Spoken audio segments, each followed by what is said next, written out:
Hey, everybody, and welcome back to another episode of Vox and Jed Fight About It. And today is episode, 36? We're on 36 now? Yeah, I think it's 36. I say this like every episode. Yeah, I say this like every episode, but I feel like we're getting really close to 50. I feel like 50, because like it's still like 15 weeks away. Like it's still like half a year away, but I feel like we're getting close. We're getting real close to it, because it's in June, right? June was episode 1? Yeah, I think or July. So. I think it was June or July. It was some point. Yeah. It was either the middle of June or the middle of July. It's somewhere in there. But it's so far, but like the episode number is so fucking close. It seems. Yeah. Like it's well into the back half of the year now. We're at. Yeah, no. I'm actually really satisfied with the first year of this show. I'm really happy with how it's going so far. We don't need to get into all that, but I just wanted to mention again, because it's always something I think about when I say the episode number, and it's one closer to 50 every single time. But speaking this of, is officially your longest podcast now, isn't it? Yeah, this is officially the longest running show I've ever done. Yeah, in terms of like episode count for a podcast. Yeah, but.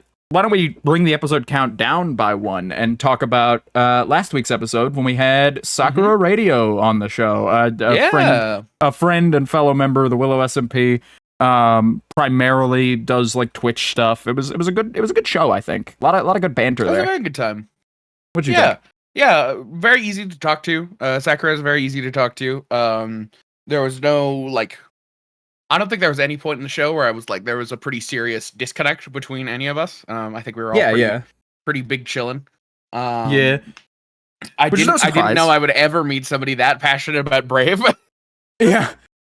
Well, they're Scottish, so, what can you do? It comes with the territory, I guess. It comes with the territory, I guess, yeah. But, they're a Scottish person of the right age to have seen Brave as a child, too. So, but also, it's no surprise to me that they're so flowy and, able to, be talked to or talk with us. Because, I don't know, they're friends with Abens, and Abens is a really good talker. Abens is a really good supportive talker, I like to think. He's a good listener, he's a good talker.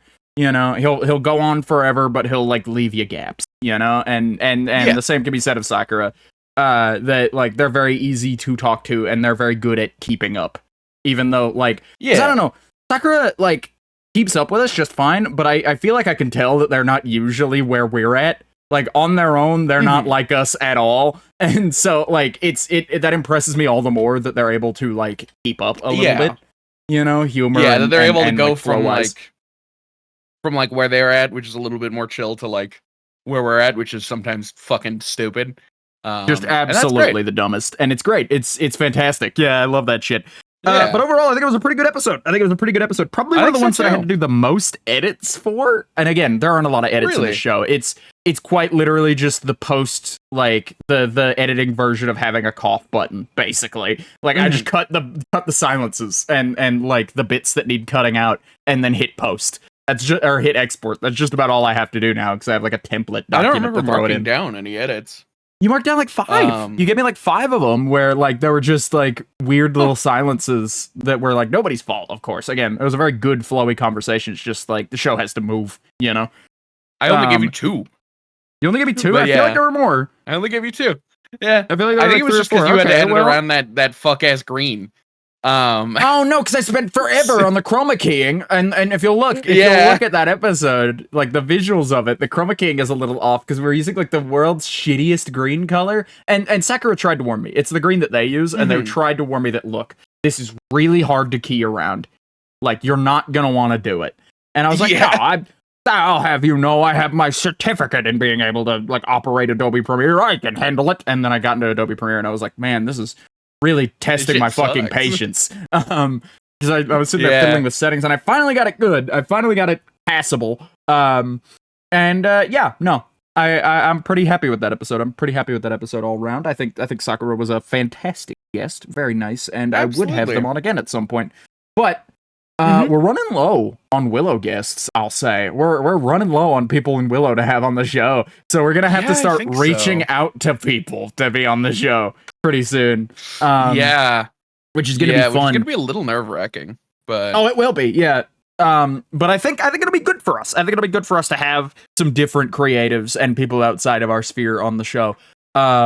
Because you know, I think we put on a pretty good show. I think we've done our part. Because my idea was like, you know, start the show and then we'll do guest episodes with like Willow members and people in our circle who do content. And you know, the rising tide raises all ships or whatever. We'll get a little boost off of being able to have a portfolio of episodes, and they'll get a little boost off us, you know, from like being on the show.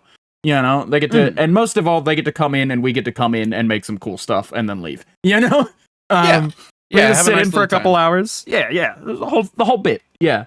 But until we get simple flips on. Until we get simple flips on. Yeah. How long? Tomorrow. Next episode. Tomorrow. Next episode. We're doing a double episode this week, and the back episode is for simple flips. You've actually had a conversation with simple flips, so I guess it's not out of the realm of possibility. I think it's out of the question on the basis that I've had one conversation with simple flips and it was very heartfelt, and it was when I was like 15 and like just trying to take content seriously beyond I like doing this as a hobby, you know, I think where I was all just the getting to more the point where I liked it. Us for that. Yeah, where I was just getting to the point where I liked it professionally, and I reached back out to him recently about that and sent him a little like DM in Twitter. I don't think he ever saw it, but like a little DM on Twitter years later that was like, "Hey, you probably don't remember me. We had this whole conversation, you know."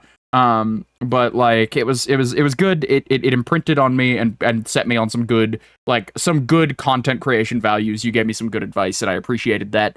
And then I hit send on it. And then looked and saw that, like, so the original conversation was like 5 years ago, and then 5 or 6 years ago even.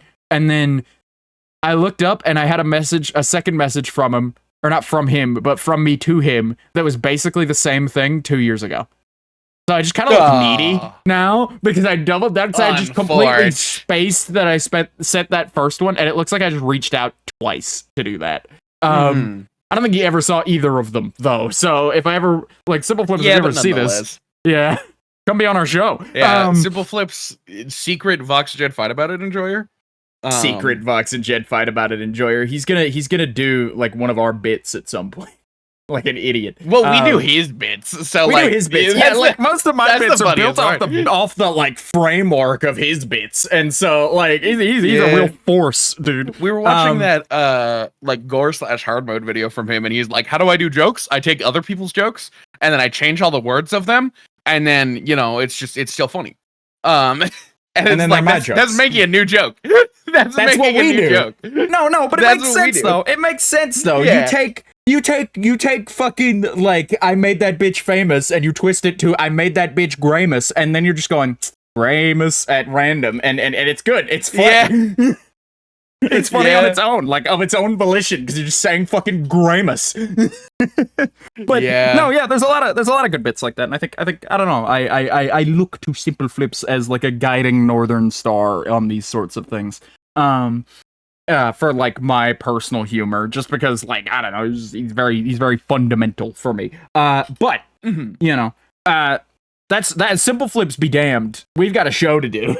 This is a solo episode, damn it. And we can move on. Did I tell you about that time? I almost swore in a TikTok the other day, and I cut it out because did I tell you about that time? I think I did privately, but I don't think I did on the show. About that time, because I've been doing these Minecraft skin TikToks for a while. And I've talked about that on the show, but I posted one day about the silverfish, I think it was, and doing that one was really difficult because none of the parts of they were just labeled like body 1, body 2, body 3, body 4, all the way up to like 16, because it was all the segments and then all the little pokey out bits had their own piece, and I was complaining about that the whole time, and I was really hamming it up. And I was like, this fucking thing isn't organized at all. It was a real bitch to get together. And then, like, immediately I got a comment from somebody who was clearly, like, either, like, a child or, like, someone very sheltered. So they're like, stop swearing! Quit it! Stop it! Oh my God. In all caps. Full caps, several exclamation points, and then, like, angry face emojis. And I was like, okay. I did get other comments that were like, I don't like this, like, that were basically to that same tune of just like, I don't really like it when you swear that much in these videos. It's really gratuitous. And I was like, it is kind of gratuitous to swear in these fucking videos. Yeah, it is really gratuitous. This show deserves a swear. This show is pretty unfiltered, I like to think. Yeah. And that is, I think it's just about as unfiltered as it gets.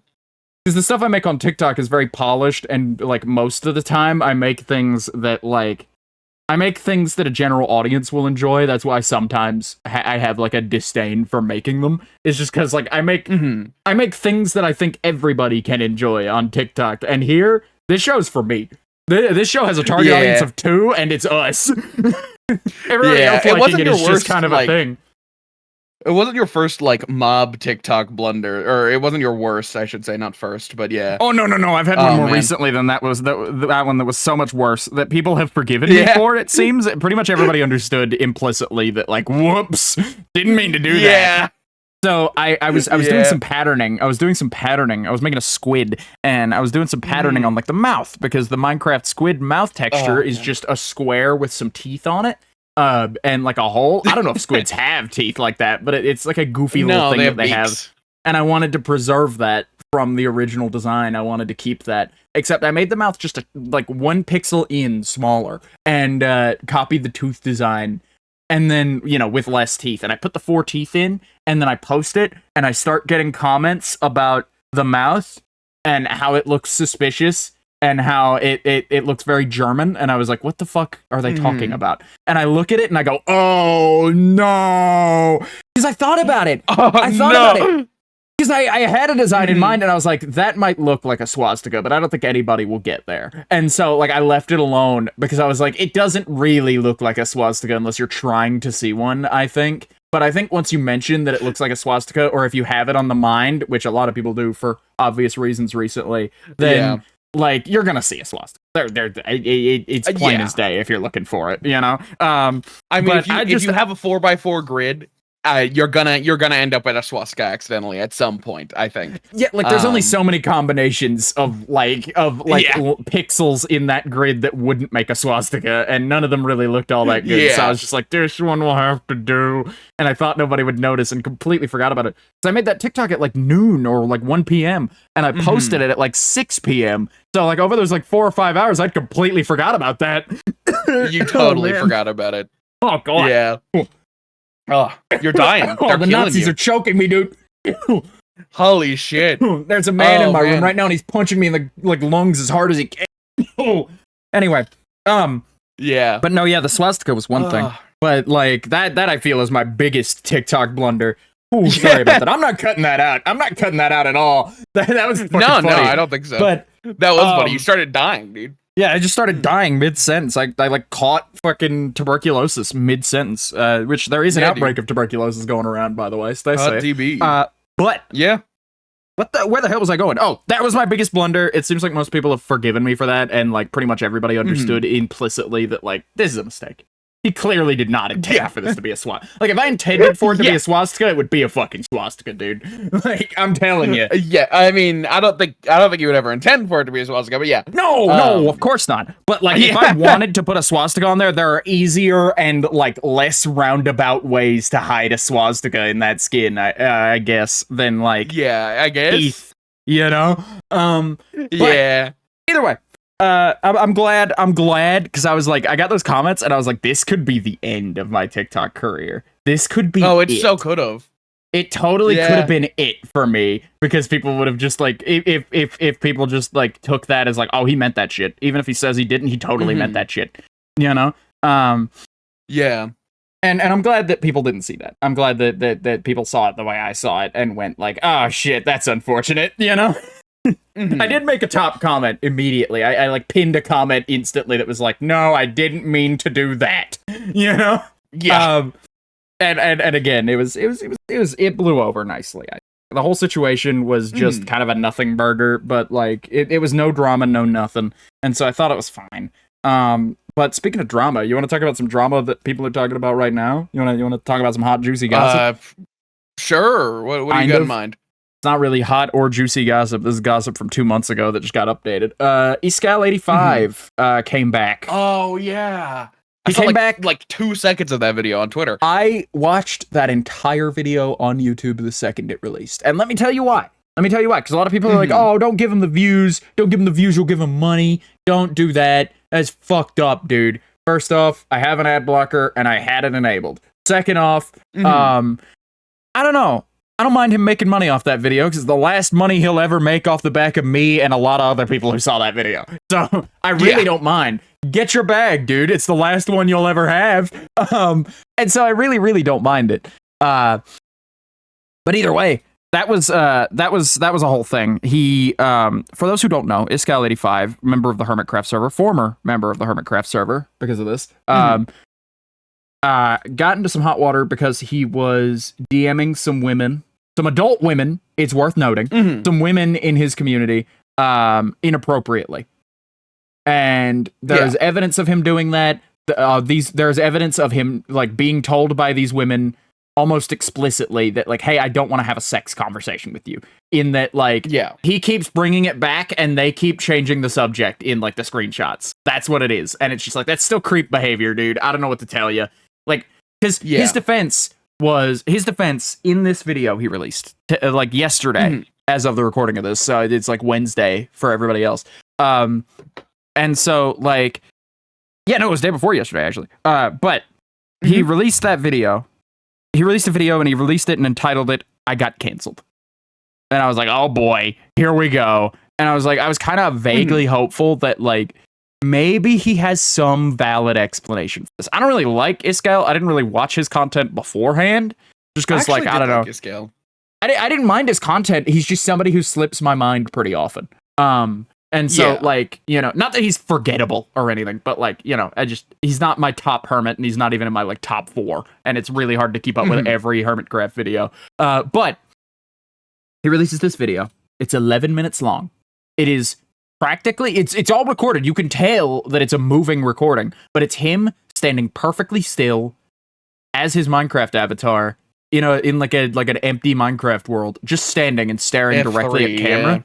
Like just F5'd into like third person front view up against a wall, so it's like lined up properly. And he's just standing there. And you can tell it's a recording, but it might as well be a still shot.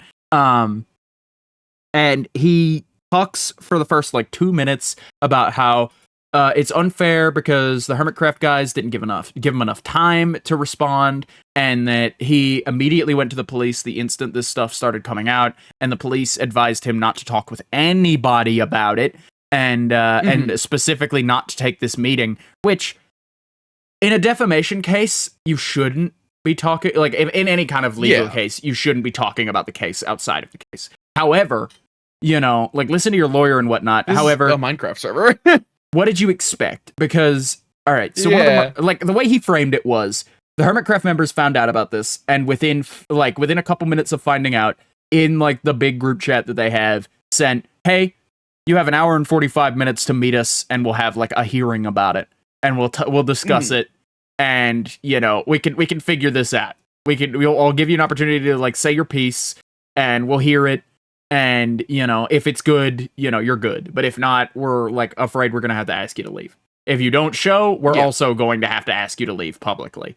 And Iscal responded with, sorry, guys, I can't show up because the police said that I shouldn't talk to anybody about this. And it's just like, these are your close friends, so you said. And like, you know, I don't know. If I got into some hot water like that with defamation and Jed found out about it and was like, look, man, you got to tell me what's going on here. You know, I got to know what this is about.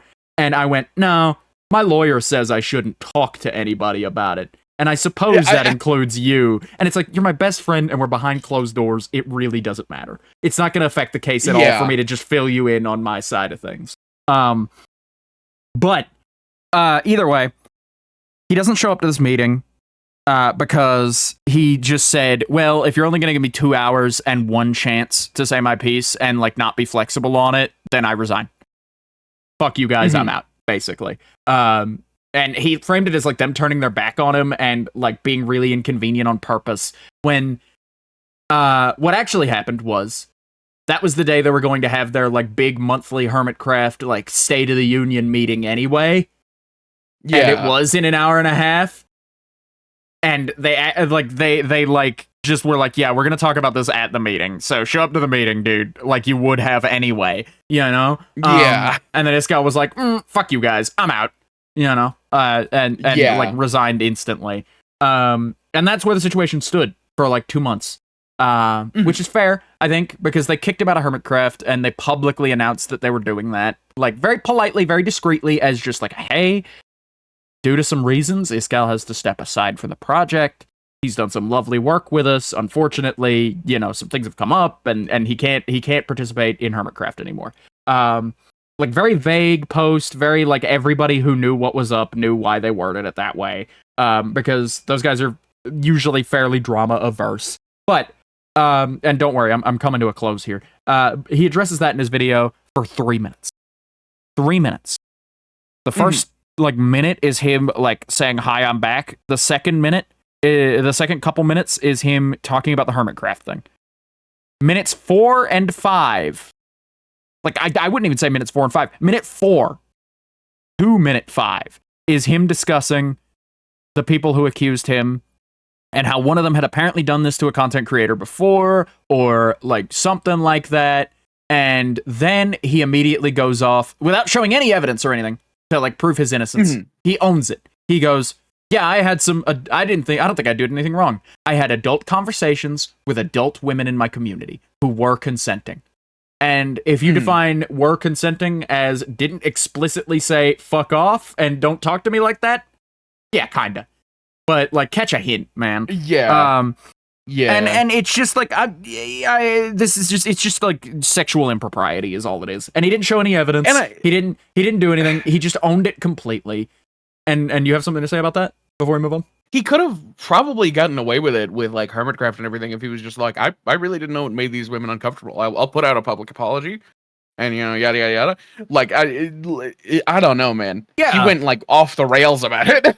Yeah, because if he really genuinely thought that that's what happened, if he genuinely thought that he was just having like a consenting, nice conversation with a couple women, you know, in his community, there was no power imbalance, there was no nothing. You know, they were just friends having a little bit of benefits, you know? If he genuinely thought that, then, and if he genuinely thought that and he's any kind of sane person like I am, he would have immediately gone, oh shit, I made them uncomfortable? I'm sorry, I had no idea. I had no idea that what I was doing was my bad. They didn't expressly say that to me, and I'm bad at catching hints. I'm sorry. I'd like to make a formal apology. You know, like that kind of stuff would work. No, he owned it. He owned it as like, no, I'm still on the right. I'm still correct. I'm still correct. They didn't inherently push me away, so I'm fine.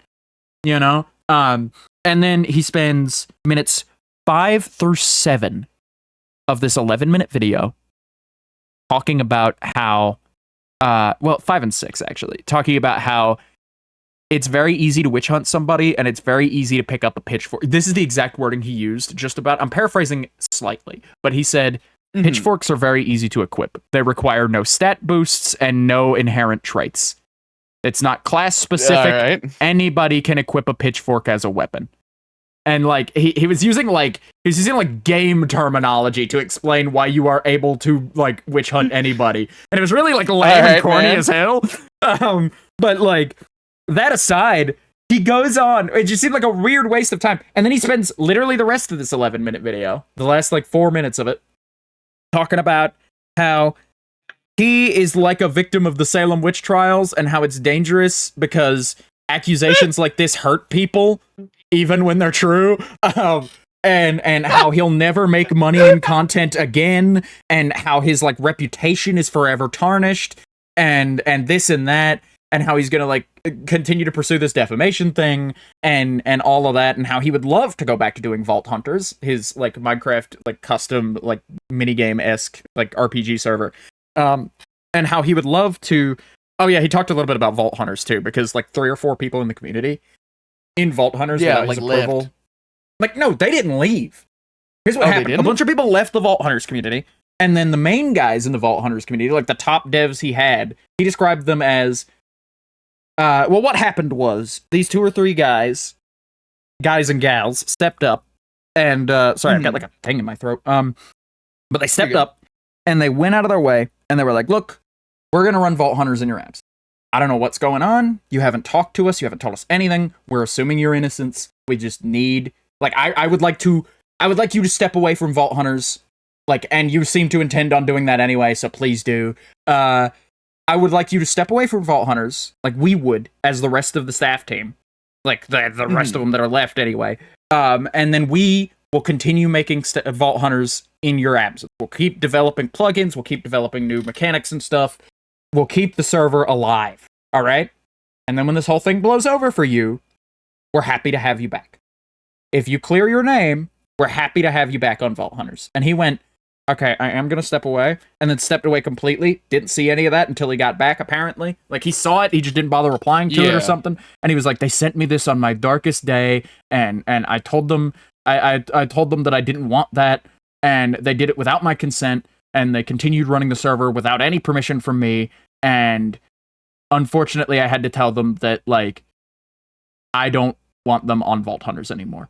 He booted his entire dev team because they didn't want him around if he was going to be like a sex creep. He decided that all right. They decided that, like, look, man, we think you might be innocent. We just love making this game. This is what we love doing. We love working on Vault Hunters, and we want to continue working on Vault Hunters. So that's what we're going to do while you're gone. And then when you come back, we're happy to have you back. If you're like all clear. Like, we're not going to assume a damn thing until you're good. The people who did assume anything left. The people, like, and good on them. That's not wrong of them. I think that's what I would have done. Yeah, that's what I would have done. But the people who stuck around for the love of the game stuck around. And then Iskall came back and turned his back on those people instantly and fucked them over instantly. Great. Which, you know, sure, whatever. But I was making a broader point that I said Vault Hunters and forgot that he said that in the video too. But this video was just nothing but like gaslighting and like turning everyone against him and acting like he's the poor innocent content creator whose life has been ruined by some vindictive women who just want to ruin him, you know, and just want to see like his life burn, when that's totally not what happened. You know, that's totally not what went down. And I think we all know that. And for audience sake, there's plenty of resources about this. Go check out any of those. Go look at a re-upload of Iskall's video. I probably wouldn't go to his main one, even though I said that, you know, I don't want to actively, like, watching it myself and sending people over there to watch it are two different things. But yeah, between that and there are plenty else, of re-uploads on Twitter and shit. There's a bunch of shit about it. You could find the whole situation documented online. I highly recommend, like, reading it, gathering your own opinion. But my opinion is that was some bullshit. That whole thing was some bullshit. Like, that whole apology video, quote unquote. I don't even want to call it an apology video. The situation wasn't bullshit, but, like, his video on it was. And I don't know. Like, I feel like, I don't know, because I saw it and I saw I got canceled, and I was like, okay, maybe it's just a funny haha title. Maybe it's just like a little clicky title to get people to, like, listen to him. And I click on it, and no, it's exactly what you think it would be in a video called I Got Canceled. He's so focused on the idea of cancel culture and not at all focused on the situation the whole time. But yeah, no, that seems to be the end of Iskall 85 as far as the public is concerned. That seems to be just about all of it. I mean, there's some residual stuff about how, like, Twitter and everybody else on Iskall's side, not Twitter isn't on Iskall's side, but, like, some Twitter users and some YouTube commenters are going to, like, other hermits videos and harassing them as, like, how dare you turn your back on your friend, because they, like, believed the shit that Iskall said. And they were like, how dare you? How could you? I'm going to have to unsub. I'm going to, like, rescind my channel membership. And, like, there are a bunch of comments like that. And I'm just seeing, like, Scar hit people back constantly now. Like, that's his whole thing today. He posted a thing today. After all of it. Like, post the video coming out. His official statement on it was, damn, old movie posters really go hard. And he posted the movie poster from a film from the 50s called Gaslight.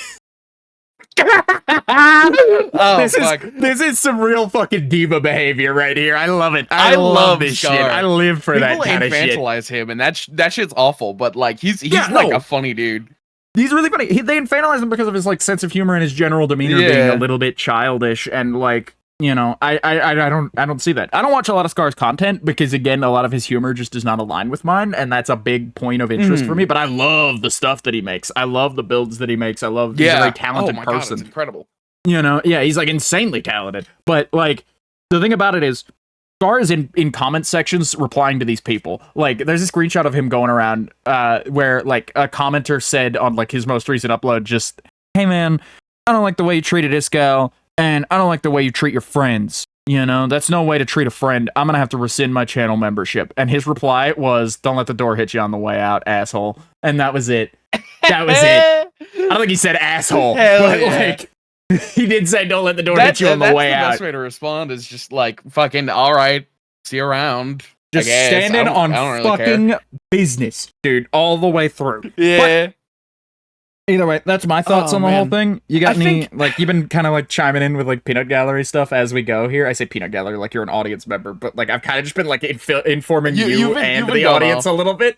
I intentionally didn't listen to the story just so that I could have like a, conversation here. I listened to the first 2 minutes, which I thought wasn't the actual apology. I thought we were waiting to get to that, and I was like, I'll stop watching. And no, that was the it. Podcast. I guess that was his addressing of it. You got most of the actual like content of that video. Then, yeah. No, people are comparing it to like Dream's apology and shit like that. I don't know. I've been keeping up with it throughout the past like day and a half. It's all over my Twitter. I can't not keep up with it, and it's a good escape from like all the politics and shit. Just to like watch a bad guy, like not a bad guy, but a guy who did a bad thing face consequences for it. Anyway, you got thoughts? You got thoughts and shit you wanna say about it? It's like, of course, I don't know. I feel like I'm saying yes, Nazis are bad, but like yes, cancel culture is sometimes a bit much. All right, moving on. Like, I feel like that's the internet easy to say, can but have ever a mob since mentality. However, you did still do a bad thing, and you still deserve to not be platformed for it. Yeah, or at least people deserve to be aware of what you've done. And I don't know. I think ever since, I don't know if you remember this, but right at the beginning of like when canceling started becoming a thing, there was a guy called Slazo who was like part of I know exactly what you're talking about. He was part of the like Reddit reading community where they would like read Reddit posts out loud, and that would be it. Like they would just like narrate memes and shit. But like I remember. You want to tell this story? Something where like I think it was his girlfriend at the time, pretended that like she got sexually harassed, and he didn't like say anything about it for like 2 months, and then he came back and he was like, "Here are all the receipts." In fact, like flipped it back around and said like a lot of these things I wasn't comfortable with, but I was a 16-year-old who was confused and doing all these things. And generally, he's one of the few times and one of the most major cases of canceling on the internet where it completely flipped around. And everybody went from like, fuck that guy to, oh shit, we were wrong as hell. And I think about that situation. That's why I watch those. That's why I watch like videos like Iscal's video in full from the guy, is because like I like to hear it from the horse's mouth. And again, if they do turn out to be a bad person, this is the last view they'll ever get off me, so I don't mind. But also on top of that, I think about Slazo, and I think about Quite, and I think about all the other people that like I and the rest of the internet have been wrong about because they just didn't say anything. And even like in our close circle, I think about Sebastian Bush. I think about all the creators who like we were just dead wrong about because they couldn't respond fast enough. Because like they couldn't respond fast enough for the internet mob, and like all that existed was the allegations, and like silence might as well be like, revoking your innocence in that case. But like, it might as well be admitting your guilt to some people, and like me included. I've fallen into that like mob mentality trap before about people. I'm not above it.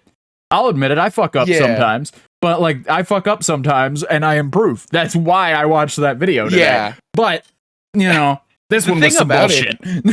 This is not one of those cases. Ever since Slazo put out one of those videos, everybody who's been canceled, for good reason or not, has put out a video like that of like, I'm innocent. There you go. And they expect it to work every time when it's like, brother. As old as time. Like this shit's been happening for a while. Not all of them have like ukuleles in them, but like, I don't know. Remember fucking like Logan Paul's like fucking severe lapse in judgment or whatever he said? Yeah. But like at least that was like an admittance of guilt. I get what you're saying though. Like apology videos have generally gone from like an admittance of guilt to, if they do say that they were wrong, they're kind of tongue in cheek about it. And if they like typically though, they will just claim innocence and run with that. So I totally get what you mean. I totally get what you mean about that. But yeah, no, that's the Iscal thing. You got more? Yeah, I think it's funny though, because it's just like, come on, man. You very clearly did something wrong. What? What are you saying, oh my god, about? Nothing. Never mind. The loudest phone That was my third, I think it was funny. Oh, okay. It didn't pick it up. My noise canceling caught it this time somehow. But it actually that's did. the loudest TikTok notification known to man. Anyway, go ahead. But like, I don't know, man. At some point, we gotta return to the old form. Yeah, I fucked up. My bad. And I think that could have saved him in this situation if he had actually talked to the hermits and been like, "Oh yeah, I didn't know." If he addressed everybody, even if he did know, even if he went out of his way and went, "Yeah, I was kind of a creep there. That's on me. That's completely my bad." Yeah, I don't think I will strive to do better in the future. I think he could have. I think with the amount of people that are coming out to his defense with this shitty apology, I think he totally could have cleared it and become a better guy for it. I think he totally could have been there. Like, that's all I'm saying is that, like, yeah, I don't know, dude. I don't think he did. I think he genuinely thought that this was his best poll. And I don't know, the whole thing gave me a very, like, strong vibe that, like, a tweet that I saw afterwards summarized perfectly of just, like, this guy sounds like he's about to go on a right-wing grift, like, instantly after this. He sounds like he's lost most of his respectable audience and will now become right-wing grifter. But I don't know if that's true or not. I just, like, that's the vibe I get when I hear somebody, like, ranting about how I'm not going anywhere. I'm going to keep making content. Cancel culture be damned. They're going to be selling you, like, Iskal coin and, like, rug pulling you or some shit in, like, a month and a half. And talking about how, like, gay people should be fucking shot in the street or something. I don't know. Yeah. Oh, man. Or, like, suddenly and abruptly have an obsession with public bathroom etiquette. Yeah. Oh, God. man. Yeah, that was our cancel culture break. That was our cancel culture break. You want to talk about other creeps? You want to talk about some more creeps on the internet? And some creeps on the internet that will be winning. They will be winning. Okay. Do you know why? The Pokemon Company made an announcement this week. They've announced they're releasing. So the Pokemon Company every now and again does life-size plushes. They'll do a big fucking furret, or they'll do this or that. This time they've chosen to do a Gardevoir plush, life size. It's like 5 foot something. Gardevoir, okay, yeah. But that's the one. That's the Gooner one. That's the Gooner one. I would argue that one evolution, I forget their name, is a little bit more Gooner for the meme. I don't think Vaporeon. I think Vaporeon is Gooner for the meme. No, I don't think so. Honestly, I hard disagree. I think the meme makes it more like goonery, but cease your goonery. Sorry, I just thought about the word goonery for a second. But like Gardevoir historically is like the LeBron James of jack it off to Pokemon, dude. Like that's like the one that people go to, dude. That's the LeBron James of jacking off to Pokemon. If it weren't too long, it would be the title. If it weren't so long and probably gonna get this like restricted somehow, I totally would title the podcast episode that. But either way, that's a choice. That sure is a choice they've made, the Pokemon Company, in deciding to release that as a life-size plush. I generally think their like life-size plush series is pretty good, though. I like the idea of a big fucking like Eevee or something, or like a big ass Pikachu. I think those are fun. I think those are cool plushes to have, just because like if you're a big Pokemon fan and you've got the room, fucking have it up.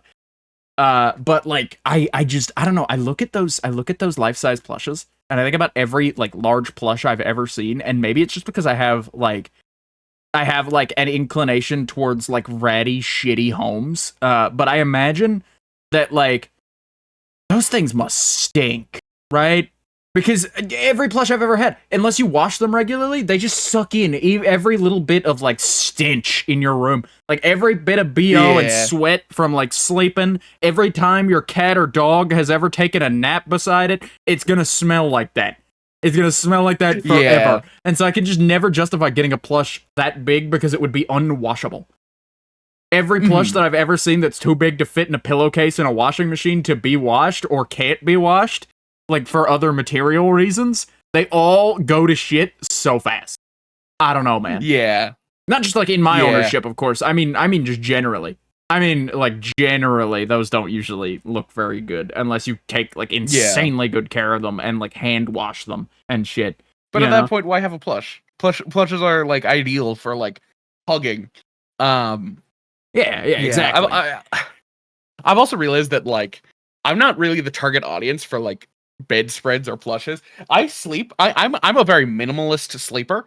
I sleep with 2 pillows and 1 blanket and like a bottom sheet. I never use the top sheet. I don't use a comforter. Just Fuck a 1 top blanket. I sheet, sleep dude. like a goddamn caveman. You ever go to a hotel room and they have like the beds are all made and they've got like a comforter and a top sheet and they're somehow both suffocating and way too airy, and then like you get up under there and the top sheet is like, unless you go out of your way to untuck it, that top sheet is going to be mostly tucked in the entire night, and you're gonna be like tossing and turning because it feels like you're being like fucking like you're on the table about to fucking meet Dexter, dude. It sucks. It's awful. The whole night. It's genuinely the worst. I've been to some pretty good hotel rooms, but none of them escaped that. They've all been like that, just 'cause that's standard procedures. You don't? No, well, sometimes, but like I've had enough hotel stays like during June or whenever, August I think it was, when I had moved my sister and I was in a hotel for like 2 weeks straight. Yeah. I was either sleeping on the couch, but the times that I did get to sleep in a bed, I just like grabbed a blanket from the closet because they always have an extra. Well, so what ended up happening was that like I was sharing a room with my mom because we were both helping my sister move. That's a fun situation to be in. Yeah, you ever share so a like bedroom with like a relative? It sucks. It does suck. Like I didn't mind it too much, but my mom minded it because I have close. Yeah, I have undiagnosed sleep apnea, which means I sound like a goddamn motorboat. Like I am so goddamn like a loud when he snores. He sounds like he's wearing like he's coming to attack, dude. Like he's just seething in the corner over there. It's crazy. But anyway, about like sleeping in hotel rooms. So like my mom would try to get hotel rooms that were like those 2-bedroom hotel or 2-room hotel rooms with the that, little like inner one room like has connected one, or yeah, one room has like a couch and a TV, and then the other room just has a bed in the bathroom. And it's I've been in one like that. Those were what we were going for. But like when those. I did sleep, yeah. Sorry, I was in one when recently. I did sleep. I was in one recently. I know we're all over each other today. We're awful today. But like I was in one of those recently for our Universal trip, and it was fucking awful because I was around like a bunch of my husband's friends, and you know the only ones that I knew closely were sleeping in like, okay, so there was the bedroom portion, and then across from it was the bathroom portion, and they were like right beside each other. You didn't have to pass through the bedroom to get to the bathroom or anything, thank God. But like then the main room was 2 beds, like 2 queen beds, and a TV, and like a little eating area, like a little kitchenette and like a table, which sucked because I'm sleeping like it was me and my husband in one bed, and then this person we had never even met in the other bed. Wow. And then anytime anybody went to the bathroom or anything, you could hear it because you could hear them leave the bedroom. The doors were pretty quiet. They weren't like creaky or anything, but you know, you're going to hear it in that close of proximity. Anytime anybody rolled over or anything, you heard it. It wasn't like creaky or like it wasn't like the ground was shifting or anything, or like the building was shifting. It was just like very quiet, and that little bit of noise was all it took. But like those kind of hotel rooms are great. Except for those ones. Except for like those resort ones that are like, there are beds in that main room too. Because it's like, dude, I hate sleeping in living rooms. I hate it. I hate it. Because when everybody else is up, you're up immediately. Yeah. If people get up and start moving around, there's a point. Because I've been in both sides of that. Of like, I'm sleeping on the couch, or someone else is like, I'm sleeping on the couch and these assholes are all awake. It's like a normal waking hour, so I can't really complain about it either. And so now I just have to be up too. But like, then there's like, or alternatively, you sleep way in and you wake up on the couch and everybody's kind of just like living life around you. They've like rested like an empty like plate on you, ready to go take it away again. Like using it as like a second coffee table and shit, and not able to sit on the couch because your fucking big ass is like splayed out across it, you know, in like the most unflattering sleeping position possible or something. But that's bad too. But I've also been the guy who, there's a guy sleeping on my couch. I don't want to disturb him, but like, dude, it's been, I need to go get breakfast. It's like fucking like midday, you know? Yeah. I think it's so funny because like this on your wedding trip, this is another situation of you and I are best friends and we're really similar and also complete polar opposites sometimes. I am a Are you talking about the remarkably kitchen? quiet person. Yes, I think I'm I am pretty a remarkably quiet. quiet person. I don't think I'm remarkably quiet, but I don't think I'm loud. I would say you fall more on the loud side. Oh yeah, I'm definitely closer to loud on the spectrum. Or sleeping but on the like, couch. Yeah. But just like, slur sleeping on the couch. No. Sorry, we're sleeping on the couch. You hit "were" with an S at the beginning, and I was like, "What the fuck are you saying? What are you talking about?" Slipping Jed? over my tongue today, dude. No, but they were sleeping on the couch. It's a real day for it. They were sleeping on the couch, right? Yeah. And I was sleeping in the basement, and Vox was sleeping upstairs. And I go upstairs. I text Vox, and I'm like, "Hey, are you up?" And he was like, "Yeah, I'm hanging out on the balcony with my, my now husband." And I was like, "All right, I'm gonna join you guys." Go upstairs, sit on the balcony with them, sip my coffee, and then I go back downstairs. I like that balcony.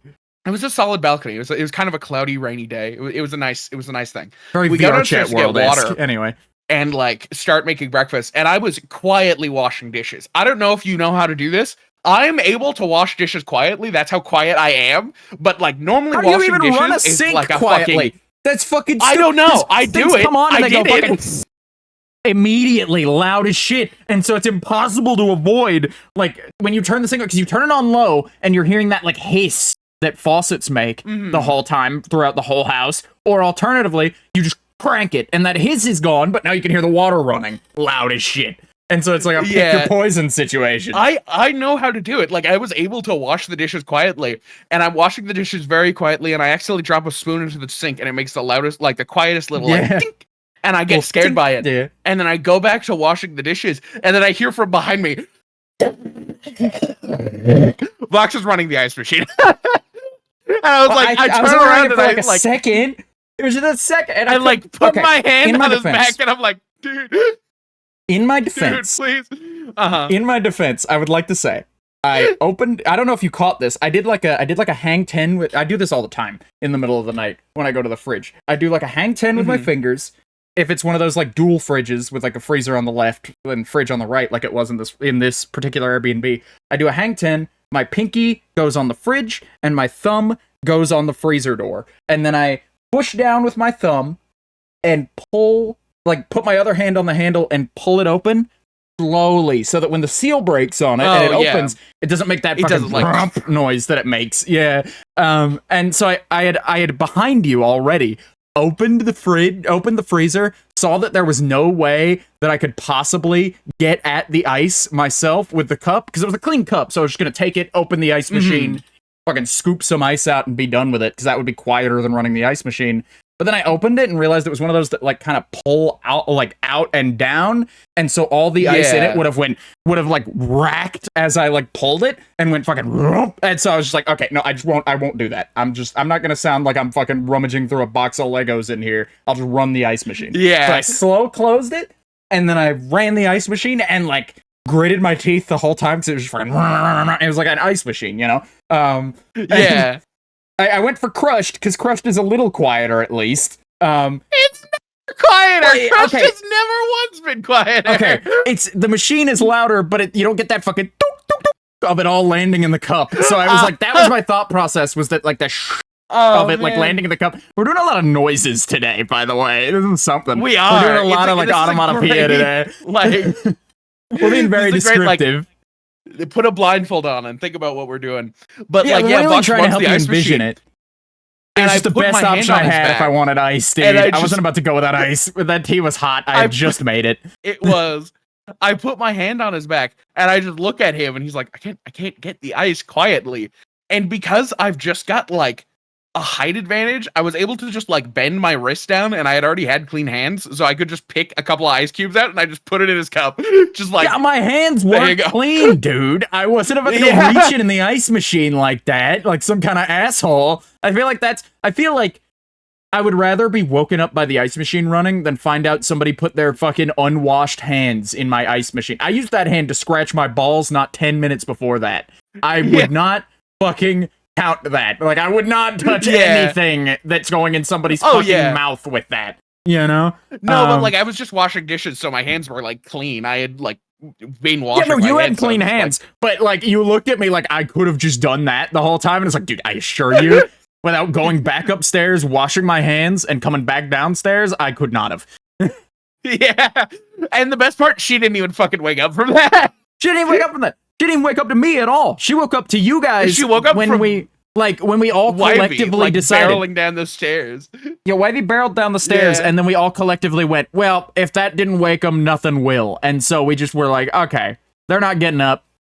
All right, we're just going to start talking. We're just going to have breakfast. Yeah. And then we sat and had breakfast. And then at some point during breakfast, they're like, she was like the quietest of all of us because we were all having breakfast and like laughing and talking quietly to each other and like not like super loud. We were just like, about a normal like speaking volume about like right here the whole time.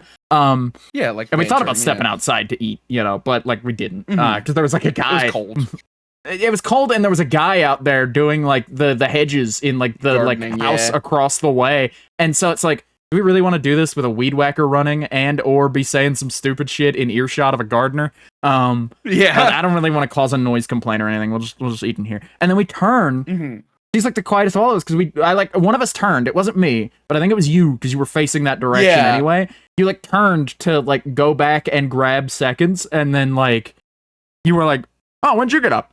And we all turn, and she's up. She's just sitting there on the couch like typing away, and it's just like, "What? Fucking." You gotta say something, man. You want breakfast? Yeah. Come on. Yeah. She wasn't a breakfast person, so that was fine because that breakfast was ass. I felt so bad. When we're living passable. together. It was an alright hash. It was an alright like hash. It was an alright. If that breakfast is passable, I'm gonna blow your fucking mind when we're living together. I'm so good at cooking breakfast. Fine. It was alright. Because like I don't know. Yeah. It was very Waffle House. I'll say that. It was good in like a Waffle House way, where it's like, this is hearty. This is hearty and good. And I can say that because we had Waffle House for lunch that day, I think. Just because everybody was excited to go to Waffle House at some point. No, it was breakfast the next day. You're right. Yeah, no. When I was like half Waffle House the next day. And then like, one of the people with us, Wivey, was just like so engrossed in like, oh man, I get to have grits. I've never had a grit before, and like I get to go to Waffle House in Georgia. And it's like, I get to have grits. I'm really in the South now, and it's just like, well, you're in Atlanta, but like the Waffle House will taste the same. Who cares? Like inside of a Waffle House, you could be anywhere in the world, but if you're inside of a Waffle House, you're home, as far as I'm concerned. Like, because like Waffle House has the vibe of where I'm from. Everywhere, every Waffle House, no matter where it is that I've stepped foot in, has felt like home to me a little bit. It's a little connection for me, and I like it. But in the same vein, it's very mundane for me. So it was very weird seeing somebody go, "Oh, grits and bacon and a big biscuit, dude. Oh goodness, this is really something special." And I was like, "This is a breakfast. This is what a breakfast is. I don't just breakfast. Yeah." A guy with a cigarette in his mouth and an ungodly amount of tattoos and probably like an abusive, like toxic relationship in the back made this, and then immediately went on his smoke break while he still had the same cigarette in his mouth. He probably put that cigarette out in the next person's food. I wouldn't be shocked, And so it's just like I don't really. I don't really like get the specialness of it, I guess, but it was very entertaining to see that happen. I think that was fun. Have we talked about like fucking Clara's Gooch or whatever the fuck? Have we talked about that restaurant? Sandra's Gooch? I don't think we talked about Sandra's Gooch at all. I think it was Sandra. It might have been like called. Christy or something. It was some like white lady. I don't remember. But like, let me see if I can find the restaurant name. It was. I remember what it was. It was Grindhouse. It was Grindhouse Burger in Atlanta, and it was pretty good. Let me put you on, audience. It's the fucking Grindhouse Burger in Atlanta is pretty solid. They're pretty all right. It's a little expensive, but you'll have a really good burger, and it's super filling. It's super filling. But they were having some like trivia night where you could like input a name, and one person chose to go by like Sandra's Gooch. And the speakers were so loud, and the guy hosting it never stopped speaking, and so we were just all trying to sit and eat. Find our table, and Wivey chose one below the table speaker. Under the speaker. Well, because we were all hesitant to go choose our table because we were all planning on sitting outside. At least I was. That was my mental vision, was that we were going to sit outside because it was way quieter out there. And then I was like, Wivey, go find us a table, and like kind of like shooed them toward the door, and they like walked over to the nearest empty table, which happened to be under a fucking speaker, so it was as loud as it could have been. And we're just listening to this trivia night happen and trying to have a conversation over it, and eventually we just gave up and started eating. We just gave up and just started only eating and not speaking, and then when we were done, we were like, "Oh, pretty good. All right, let's get out of here." And we left.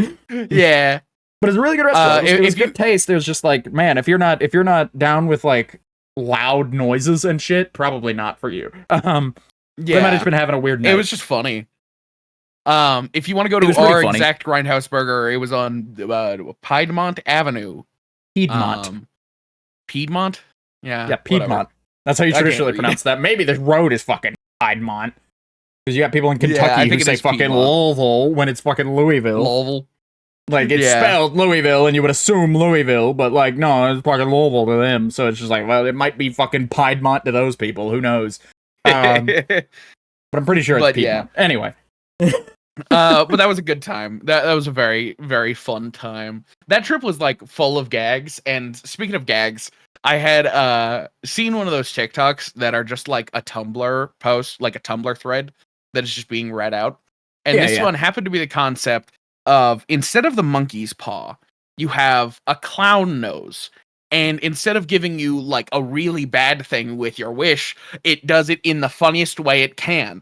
So like they use the example of like, I wish for $1 million, and you reach into your pocket and you pull out a dollar bill, and then you pull out another dollar bill, and then you keep going. No, you just keep pulling $1 bills out of your pocket.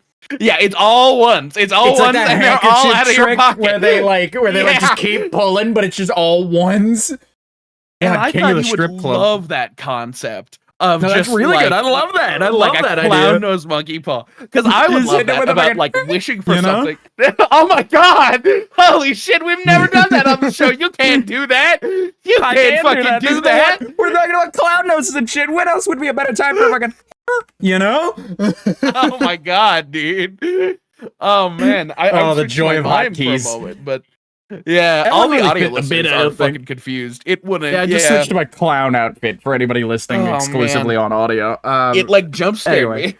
me. Yeah, I thought it But, would freak like, you out, that- so I thought I it'd be funny to think- do. Anyway, you think? My question is, and the reason I brought this up for a podcast topic is, if you were to have this monkey paw clown nose, what would you wish for, and what would the takeaway be for the funny bit? Do you think? I don't like- know, man. I don't really have any like earthly desires that I would wish for. Like $1 million is pretty obvious, or like I don't know. Fucking, I'm trying to think of like the stupidest way, because I'm thinking of like generic wishes that people go for, like world peace or end world hunger, and I'm trying to think of like the stupidest way you could achieve those things, and I'm struggling. I'm struggling to think of a stupid way to end world hunger that would be appropriate. End world hunger, but it's all pies to the face. It's free pies to the face for everybody forever, maybe? Yeah. I don't know. That could be it. That could be it. Again, that feels a little generic, though. I definitely would not be up to the task of being, like, the clown nose decider guy. I couldn't do that. Yeah. Yeah. I just thought that You was got a a funny wish in mind? concept. I think I would wish Put you on the for, spot, like, you bastard. I think I would wish for somebody to come back from the dead, like Jimmy Carter, because I know how that for a would traditional work. monkey's They would just come back from the dead and like just still be in the coffin, still be mostly dead, but they're just like they're just there, and they have to live with the fact that they are living in a rotted corpse for a period of time. Because I think that would be funny. That's not funny. That's not funny. For a politician? You're like condemning like he's one of the good ones though. You're condemning Not him necessarily to live Jimmy Carter, but I mean like you're like condemning somebody him who's to that for like years. That's not funny. fine. That's not Ronald harmless. Reagan. There you go. Ronald Reagan, sure. But like I think that doing something inherently funny goes against the clown nose. I feel like you have to play the straight man against the clown nose. Yeah, I feel like you have to. I guess so, yeah. I feel like you have to play it earnestly because it's not as funny if you give it the layup for the bit. You know? I feel like if you give it a layup, it's not going to be as fun. You know, I don't see it. I don't see it working out. Yeah, I think wishing for world peace would be replacing every gun with one of those clown guns that have like a bang flag out of them. Bang flag. I really want one of those, by the way. That is the ultimate gift for me. If you find some shit like that, that is the gift to buy. I think is a shitty little thing like that. I love that shit. Or one that like they have the ones that like fire confetti, like a shitty little stream of confetti, and I love those too. Those are really good. They're not as good as the bang flag, mind you, but they're pretty good. And I don't know. I just keep a bunch of trinkets like that on me. I've got like a yo-yo and like there's some useful stuff. Like I keep my pocket knife on me now that I like have a new one. But like it's mostly just like yo-yos and fidget spinners and things that I can do bits with in public. I walk around with my yo-yo a lot in public. Like if I'm just like walking around a store or something, sometimes I'll just pull it out of my bag and like do that. And I've do you know how if you oh man, the look on a child's face when you're like at the checkout and they think you're reaching into your pocket for your wallet to pay, but instead you pull out a yo-yo and just sit there for a minute while you're scanning stuff. It's funny. It's funny. Really funny. I remember that. That was like a distinctly funny thing that happened. But either way, this like you said this before the show. You said this before the show. You were gonna tell me before the show. You were like, "You heard of this like clown nose monkey paw?" And I was like, "You're just saying shit. You're just saying shit." Yeah. Those are just words. You've just like smashed some words together and hoped I would like be able to translate something out of it. And no, I hadn't heard of it. No, it's I'm glad I've heard of it now. It is a funny bit. It's a really funny bit. Really enjoy it. No, I love that. That shit's great. Yeah, yeah. Because I think that's better than just having something that grants your wish normally. Because you still get the wish. It's just in the funniest way possible. It's just in the stupidest way possible, and I think that's great. Yeah, but speaking of things that can be really stupid. Speaking of things that can be really stupid, and kind of relate back to like other topics that I have also. I've been watching The Simpsons recently, and I've just never done a full. I've seen a lot of The Simpsons, but I've never sat down and done a full like back to front Simpsons. And so I was like, that's what I'll do. I'll just start because Simpsons episodes are very digestible. I put them on in bed. I put them on my second monitor, which we'll get to that. I sit. I do work. I look over at a Simpson every now and again. I see a Simpson and I go, "Yep, that sure is Bort." But like, I'm watching these, and I decided the other night I was like, I'll bring my husband down on this. We're in bed. We're laying in bed. I'll invite him to watch a Simpsons episode with me, and you'll never guess which one it was. It was the season 2 episode where Mr. Burns runs for governor. And like his whole thing is about being a corrupt politician and wanting like to become a politician solely for his own self-interest and solely to destroy the environment, you know? And be able to like behave corruptly and get away with it, you know? And that was just God damn it, why are some things so timely? I hate how timely things are recently. You know? Because I think it's I don't know. All right, so these are going to be some strong words. These are going to be some strong words, but I have no other way to word this. We live in a time where there is such like a wide array of evil doing happening, to where pretty much any fictional villain can be related to a real person right now. Like there's such a wide array of that shit that like you could, with minimal stretching, get like somebody like fucking Dick Dastardly as an analog to a real human being that exists on the face of the earth right now. Like, Mr. Burns is not far off from what we're doing. In fact, it seemed kind of tame, because all he really wanted was to change the regulations on nuclear power plants to be more lenient. And it's like, that's kind of a left-wing policy now, actually, is like more power plants and less, like, not less regulation on them, but more, like, less regulation on where you can put one, at least. So it's kind of the same thing, because the sensible opinion in that episode is power plants are dangerous, when, like, that's become a very right take, whereas, like, the counterpoint is, like, actually, nuclear energy is fine, as long as you're not, like, a stupid fucking idiot, you know? As long as you have it. Like, it's the cleanest, it's just about the cleanest thing we can do, barring, like, solar, I think, is cleaner, but, like, obviously, because that produces, like, no waste. I still think we should, like, just pick a spot in the desert and cover it in panels, dude. Like spaced out enough that it won't, like, super affect the environment.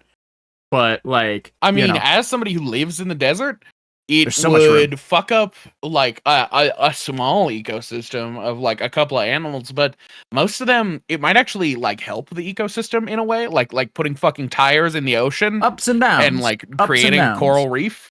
Because, like, it'll just give more shade to certain animals, but, like, still, I don't know. Like, there are so many ways to get to cleaner energy. Yeah. And I think, oh man, I don't really want to talk about this too much, but Donald Trump has just been doing policies that are just remarkably dumb. Like, he's taken us out of the World Health Organization. He's, like, stopped the FDA from regulating just about everything. I heard him say something about, like, getting rid of the FAA. And I don't know that he knows what the FAA is. Yeah. I don't know. We're staunchly anti-Trump on this show, I should say. Yeah. And that is the correct take to have, I believe. Yeah. I mean... But I wanted to use the Simpsons. It's not necessarily hard to say that. And talking for a very brief moment about how the world is awful to introduce my next topic, the importance of escapism, and the thesis statement, I'd say, of this show. Because what is this show for? Primarily, it's for us to sit down and fuck around and you guys to have fun and listen to it. And by that token, I don't like to talk about politics here. I don't like to talk politics even when it's like really important, like it is now to talk about politics. When it's super duper important, we might slip something in. But like primarily, I like to keep it out of the show because there are a lot of people doing very good work on that front. There are plenty of resources. There's plenty of shit to look at in that case. You don't need a rat and a robot to tell you like where to find political resources. All right? It's out there. You can find it. And most of you have found it, you know? And so, like, that's just not our job. That's not our purpose. Our purpose here on this show is to provide entertainment. And I think that's more, not more valuable than, like, the political stuff, but I think that would make us more of value than we would be as, like, political advisors, you know? I think we do a much better job as two clowns on the internet that can, like, keep you distracted from it for a couple hours and keep you from doom scrolling, you know? I think there are more than enough, like, fucking Hassan Pikers out there for you to find your fill that we don't need to. Yeah. Absolutely. And, like, even then, we don't have, like, I would say we have, like, fine opinions. It's not like we have bad opinions. It's just, like, we're a comedy group, mostly. Like, you and I would say we definitely fall more under comedy than anything. Yeah. And it's just not necessary. Making people laugh is a noble profession, to me, at least. This I feel, like, is as important to me as all the politics. Like, all of it. Literally all of it. Like, I think a good entertainer can be as valuable as the president in terms of, like, you know, keeping the culture going and keeping people in good spirits. Morale is almost as important as action, you know? And I think we provide a service, you know? Yeah. And, you know, if you guys need resources, we recommend you go and find resources, but, like, they aren't hard to find. Just find a website that isn't, like, Fox Don't go News to, like, Truth Social and you'll be all right. Yeah. Yeah. Like, yeah. And it's not hard. Like, honestly, if you can agree that Nazis are bad, you're doing good. You're doing good already. You know? You're ahead of the pack. But, yeah. I don't know. Yeah. Being ahead of the pack becomes less rewarding by the day. I used to be a smart kid, right? I'm not smart now. I'm an idiot now. I used to be smart. I became a slacker because I was smart and kind of lost most of that along the way. And pursued other passions that didn't require me to be intelligent. In fact, my passion in comedy kind of like works like you're supposed to present yourself as a fool, you know? And so like actually being a fool isn't as helpful as you would think. You kind of do have to have some intelligence. But either way, I used to be a smart kid, right? I was a smart kid in a pretty, like, education-wise, not very smart area of the country. Not for lack of trying. The education system here is fine where I'm at. But, like, you know, like, I had a pretty good education. It's just most kids my age weren't really worried about being educated. They had other shit on their mind. And I realized that very fast. And I realized that, like, there's more to it than that for most people.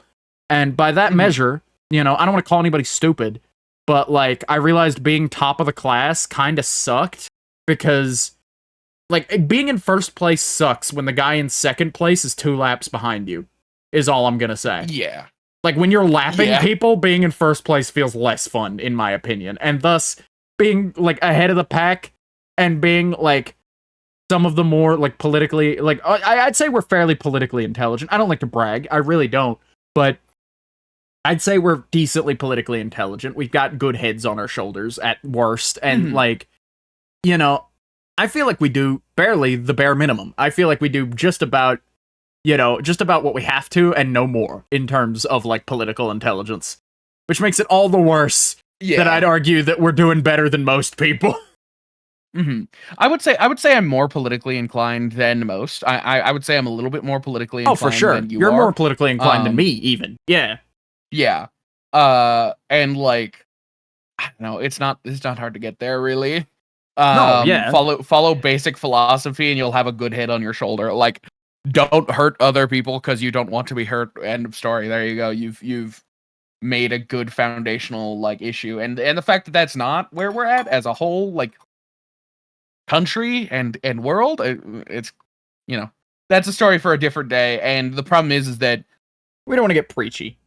Yeah, I don't like getting preachy, and I don't like getting doomer. I thought about it earlier this week, and I figured like, because I've thought about it in the past, and I've thought about it. I thought about talking about this subject on the show, but like, just in general.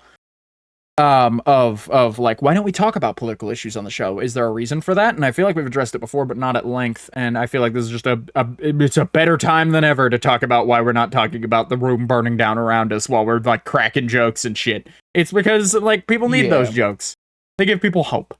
I think they give people a glimpse into a world where that shit's not happening. All right, and that's the best I can do. And frankly, I think it's pretty damn good. But escaping is important, even if you don't do it with this show. Make sure you have, like, don't become detached. Becoming detached from the world is a completely different thing. Like, you gotta stay grounded, but on the other hand, you can't drown in it, You can't fucking, like, suffocate yourself on political commentary and shit. It's just not good for the brain. It's not healthy. Yeah. But you got a lighter topic you want to move to? Not really. I made a knife recently. That's a lighter topic. I don't know if that's a lighter topic. It's way lighter of a topic. You made a knife. You got a knife making kit. I mean, yeah. So what had happened was, a while ago, I think I had talked about it on the show. My uncle had some pretty serious water damage, and I needed to help him clean out his garage to take care of it. Okay, we're talking about and while I was cleaning out his from. All right. Yeah, that's the concern. Yeah, this is a fucking you could have skipped this completely, but no, go ahead. I don't know, it's important to the knife. He wanted to give this to me when I was like 12, and when I was 12, I was in a really, really bad place. And so my mom was like, "Hey, don't give the knife to the kid." But I found it, and he was like, "Yeah, you're welcome to have it now if you want it. I can't stop you. You're 19." And I was like, "Okay." So I got this, and it was pretty fun. And it's pretty much just like, you get a pocket knife in pieces, and then 2 slabs of like they're like resin layered fabric that kind of makes a wood grain when it's sanded down. And pretty much the goal of it, you put the knife together and then you shave down the handles to be like a grip that you want. And like, it's perfectly form fitted to you. And it's very nice. It was a very nice thing to do. I spent 4 hours grinding away at this handle, and I ended up coming out with a very nice knife. I was expecting it to be kind of like a cheap, shitty knife, because you would think, a knife making kit that comes in a box, that's probably shitty. It's actually a really nice knife overall. And I had a very good time with it. That sounds like a lovely afternoon project. That seems like a very sweet thing to just like happen across in like a thing of just like, hey, you want this knife making kit? Here, take it. And then it's like, it's like somebody's given you a peaceful afternoon, I don't know. Yeah. So you like called me for a minute to show me the knife when it was like just about done and show me how you were going about it. And you were just like sitting in your backyard grinding away, like looking out on the backyard and like taking a look at the clouds and shit and just kind of getting some elbow grease in it. And projects like that appeal to like the like unga bunga monkey brain in my head of just like, man, I love shit. It makes me want to get into like proper blacksmithing. Yeah. And I might actually do that when we're in Florida, just because I can. Like, here, I live in a very HOA neighborhood. Yeah, you can't just set up a fucking anvil in any backyard. Yeah. I've actually got an anvil, is the funny part. When I was put it in your truck, you're gonna move across the country with a fucking anvil? Well, it's kind of an anvil. It's a cut piece of a railway, like one of those like iron railways, and a lot of like starter blacksmiths use like train rails as that. And Yeah, I've got no, one no, that no. I found in my grandpa's garage. I've seen people do that before. Yeah, no, that's dope. Yeah. But yeah, no, I just imagined you picking up this like fucking 1 ton fucking iron anvil and like lifting it into the fucking bed of your truck and the suspension cranking all the way down as soon as it hits the bed. And driving from Arizona to Florida with that shit. Time to drive across the nation with this thing, you know? Yeah. Because it's so funny, because I know what you're packing, and it's mostly just, like, it's all your possessions, but it's, like, a desk, a chair, a couple monitors, a PC, and some clothes. That's just about all you got. And so it's, like, 3 bags worth of stuff and a fucking anvil. Yeah! And so it's so funny to imagine. I'm just like, no, it wasn't great moving across the country. I had like a ton of shit in, like a literal weighed ton of shit in my truck bed, and it's like, oh yeah, what, you must have moved with a lot of stuff, man. Why didn't you like rent a U-Haul? Because it was 3 items and one of them weighs a ton. Yeah. Oh man, Anvil is so fucking funny, dude. It is just like a cartoonish anvil in the back of your truck. Like I'm going through customs, and they're like, "Can we check the bag of your truck?" Oh yeah, go for it. Is this a cartoon Acme anvil? Yes. All right, you're good. Speaking of cartoon anvil behavior, I was getting some stuff out of the loft earlier, which, you know, I've got a loft. I use it for storage. I don't use it for anything else. I just fucking cram some shit up there, and then it's out of sight, out of mind. Nice little storage area, right above my head. Mm-hmm. But I get on the ladder, and I'm like one step there. I didn't even get on the ladder. I like kind of like braced on the ladder. I didn't even bother to like set it up all the way because it's just like leaned against the wall. So I reach up and I'm grabbing a box that's on the edge of the all right. So every guy's got this. I think you've got this. I think all of our audience members have this easily. A big box of wires. I was looking for a cable and was like, let me go get my big box of cables. I ought to have one in there. Didn't have one in there. Womp womp. But regardless, we don't need to get off track. I leave it kind of like where you can reach it from the ground. It's like I've got pretty long arms, so I'm able to kind of just like reach up there just barely and get at the lip of it and kind of pull it down. And it doesn't weigh much, so it's not like it's going to come down on my head.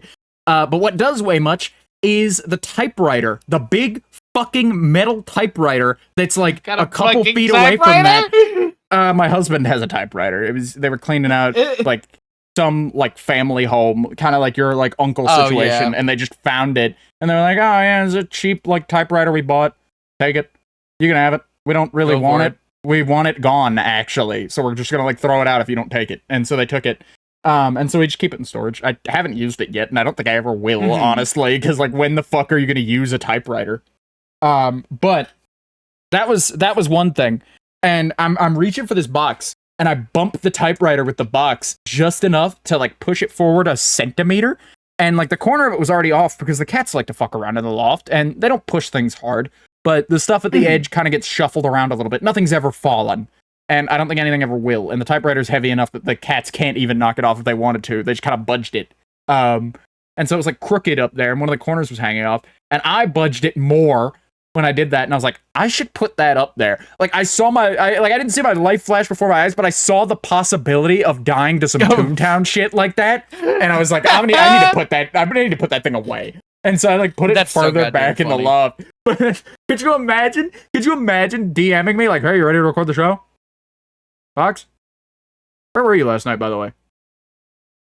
And then you get a message from my husband that's like, oh yeah, Vox is dead. He like had a fucking like a heavy object dropped on his head. He was walking he was like walking down the street and a piano fucking fell on him. You know, some real Buster Keaton shit. Yeah, no. Yeah. No, I would. Oh, that'd be a good way to go. I think that'd be really funny. I think my toxic trait is thinking I could have a piano dropped on my head, and I would kind of pop out the back, and like my teeth would fall out like piano keys, and it would just be okay. Yeah. Anyway. Oh man. I had some stuff to drop off at a Goodwill. This is kind of funny because it's heavy objects, but I like heavy object my truck bed. Yeah, we're just on a heavy object kick. Go ahead. Between anvils and like but like we had this oak end table that we didn't use and we didn't need, and it was my grandmother's. But oak is a real oak is pretty dense. It was not the densest wood, but it's denser than like there's a lot of like fake like wood shit that's like particle board in the middle, so it's like easier to move. It was The wood probably shit like scene a stands, anyway. 75-pound table, and we were also giving away our old Christmas tree. And I took it to the Goodwill. I loaded it all into my truck, and then I was talking to the guy, and for the first time at a Goodwill, the guy at the Goodwill did not seem like he hated his like existence and hated the fact that I was there. And he was like, Cool yeah, fucking is this table. a Christmas tree? Yeah, but like he picks up the Christmas tree, and I was like, oh yeah, here's the other bag. Careful, this one's a bit heavier. And he's like, it's all right. I was made ungodly strong. And he was built like me, but 5'5", like those like stout motherfuckers. Yeah, strong men. Yeah. And he like picks up the thing, and then he takes it inside, and I reach over the side of my truck, and in the back of it was this 75-pound oak table. I grab it by like 2 legs, and then just lift it up with my wrists and take it out and hand it to him, and he goes, I guess you were made ungodly strong too. And I was like, yeah. And we had a fun moment pretty about much. That. And then I a left. Little kinship moment with the fucking guy at the Goodwill of all places. It was fun though. It was fun though, because like it was a lot of like stupidly heavy object for no reason. Like we had like that oak table that we had to give away. We had a Christmas tree, and we had like one of those sandbag punching bags that are also like 75 pounds. So you're just like, here's my collection of roughly 100-pound objects. Yeah. Oh man, so it was fucking funny though, because when I loaded it into my truck. How do you store a Christmas tree, Jed? Do you just put it back in the box? We put it back in the box it came in every year. Our Christmas tree boxes are looking a little ratty because we've had them for like a decade. And we're a big Christmas family, so we have 3 Christmas trees. We don't set them all up, but we have like a green one, a white one, and I think like a different green one.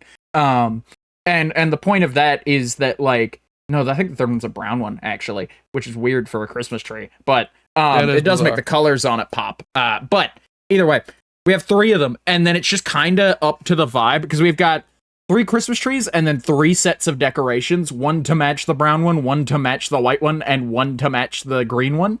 And it's a nice little setup, like wreaths and shit like that, and it's all just down to what's the color scheme this year? Which Christmas tree are we getting?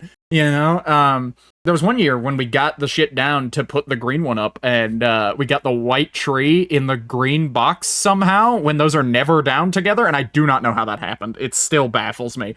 But either way, it's like, that's just the way people do that, I think, traditionally, when it comes to fake trees, is just keep the box it came in, because that's the only thing you'll ever be able to store this thing in, because what the fuck else are you gonna find, So the Christmas tree we gave away was my great-grandfather's Christmas tree that he had for like 20 years, and it was like an 8-foot tall tree. Oh gosh. It's falling apart, so we gave it away.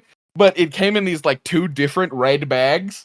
So like every time we would open those like zipper bags, we would open one of those like zipper bags. Yeah, and then the house kind of smells like old man dust for the rest of it, and it kind of was like, it was almost the equivalent of like or pine tree smell, where it's like, oh, the Christmas spirit, but it's like dust. That was always funny. But yeah, we were able to give that away. And I like that. I like the fact that we have things like Goodwill that are around, that it's just like, hey, you want to take something to the dump, but it could still be used? Great, take it to Goodwill. Like, I think that's great. No, I like donating to Goodwill. I like donating to Goodwill. I met this lady one time who was very anti-Goodwill. She was anti-Goodwill, anti-Salvation Army, which makes sense, but she was like, I'm not letting somebody else make a profit on my junk. No. I would really, like, she genuinely thinks this. She goes, I would really rather throw it away than have a company make $5 off my Christmas tree. If I can't sell it on Facebook Marketplace. I don't know what to tell you. That's what she said. She's like, I sell it on Facebook Marketplace. If it doesn't sell there, I throw it out. If I can't profit on it, I'm sure as shit not letting some corporation mark it up for $20 and fucking sell it when I wouldn't be able to sell it for more than $5. And it's just like, yeah, no, but it's like, it's wasteful, but I get it. It's like very anti-corporation, and I understand that. But like, but like, it's just like, I don't really see the point. I don't really see the point of throwing it out immediately instead of just, I don't know. This is a little trashy to do, I think, but like, at the very least, last ditch, put it by the roadside and put a like fucking free sign on it. Like, yeah. At the very least, if nobody takes it that way, then like, whatever. You know? Does she not know that Goodwill is a not-for-profit organization and that all of the money that they have I don't know, either man. goes to Goodwill prices do the get kind of workers? outrageous sometimes. Goodwill They prices do get kind of do, but, outrageous like- sometimes, I will admit. But like, I do Like- think I do think I would prefer to go to Goodwill just because of the convenience of it. Really, like if I know I Mm-hmm. can't sell it, and I know that I'm either going to have to take it to the Goodwill or sit it by the roadside, and like mark it as like a take it please, then fine, take it to Goodwill. Sure, let them have it. I don't care. My trash is another man's treasure. I guess somebody's gonna be looking for an armchair, and I'd take it. I guess fine. Yeah. I don't know. This is a really like dumb take to me. I don't know. That just like frustrates me because it's like Goodwill is a good like a good organization because they hire ex-cons like who have a hard time notoriously getting jobs, like non-violent ex-convicts who are like, needing to get back on their feet and normally would just be fucked by the system. And like then you can go to a Goodwill and people who are in need can buy, t-shirts or clothing or whatever for their children or themselves for like $2. I genuinely just don't see how you could be like, Yeah, I don't know. fuck those guys. Because it really hurts. It really it doesn't even hurt Goodwill as much as it hurts other people because their Goodwill just has a shittier selection for it, and our Goodwill's real bad. Yeah. Dude. You ever go to a Goodwill and it's all clothes? I hate that. I've shopped at the, Goodwill once. I've never. I buy clothes at Goodwill I've never- sometimes. Sometimes I see stuff that's good enough. In fact, I got one of my favorite shirts ever at a Goodwill. Can I talk about this? I really want to talk about this. Sure. Yeah. So I have a class of 1973 45th reunion t-shirt. I might be getting those numbers wrong one way or the other, but Yeah. it's not a t-shirt, it's a button-up. It's like a short-sleeved little Hawaiian shirt dealy, and it's got little tigers, like assumedly the school's mascot, and like records on it. And so I was just like, okay, so records and tigers, sure. This is like a wacky shirt to own, and it's just funny to look at people and go, yeah. Let me wear my fucking class of 1973 45th reunion shirt to the event, whatever. To the function. Let me get my fucking real drip going. But either way, speaking of real drip, I have this like green button up as well, and I like to wear like it's like Dragon Ball themed. It's got like Shenron and Dragon Balls all over it, and it's a good thing. And then I wear my pink Kirby shirt under it as a t-shirt, and of course it's buttons, so you can't see the design on it. Watermelon motherfucker. But wearing like a green shirt with a very like pale pink visible undershirt under it, like just the collar of it being visible, that's a look. That's a fucking look. I like that. Anyway, I was saying, it's so funny when we're in public more often because I wear like flat black t-shirts with like a black jean jacket that's like covered in black and white patches. Like that's what I normally wear with black jeans and black boots. And you're I'm like considering wearing like buying a zoot suit, dude, like a bright fucking red one too. Yeah. No, you are so out there, and I am like almost not out there enough where it's like, dude, you can wear colors. But yeah. You can wear colors. It is possible. I'm gonna here's my like multi-step plan. Step 1 is to get Jed to start wearing slightly more athletic wear, because like a lot of athletic wear has like colored accents on it, where like you'll just get like a gray pair of pants, like a sweatpant with like a strip of green down the side or something. And I'm just gonna move him to like more and more like outrageous looking like color splashes on athletic wear, and then that's where we dip our toes in the water and finally get you to start wearing color outfits eventually. So there's another reason on top of it. It's not just that I don't like wearing a ton of color. Athletic wear's not. Can I tell you either, though, is the problem too? Yeah. Can I tell you the real reason why I don't wear like cool, colorful outfits? Sure. It's so expensive. I pay $60 for 2 3XL tall shirts. I paid $60 for I'm a shirt big one motherfucker. time. Yeah, well, I mean, of course, I've paid like the wedding Like, shirt that I buy got. expensive clothes when I buy clothes. That's why I Yeah. don't have a lot of clothes. Is because, well, I just said I shop at Goodwill sometimes, but there's some nice stuff at Goodwill. I go to like Banana Republic and shit sometimes, and go like, ooh, that's a really nice suede coat there. Unfortunately, it rains too much, and I would ruin it. And it's also like $900, so maybe not that one. But like, there's like, I won't pay more than like $200 for one article of clothing. Like, that's my hard line. Yeah. Is like, if I have to pay over $200 for that jacket, it's not worth it. You know? So I wear fairly cheap stuff, but I buy nice stuff. No, shoes are still there. My current pair of shoes are still in that bracket? I own 3 pairs of shoes, and you can buy them all brand new for $300. I don't buy expensive shoes. Shoes I cheap the fuck out on. Well, I say I cheap the fuck out. I get shoes that I like, and I get shoes that are comfortable, and usually the more expensive you go, the less comfortable the shoe is, in my experience.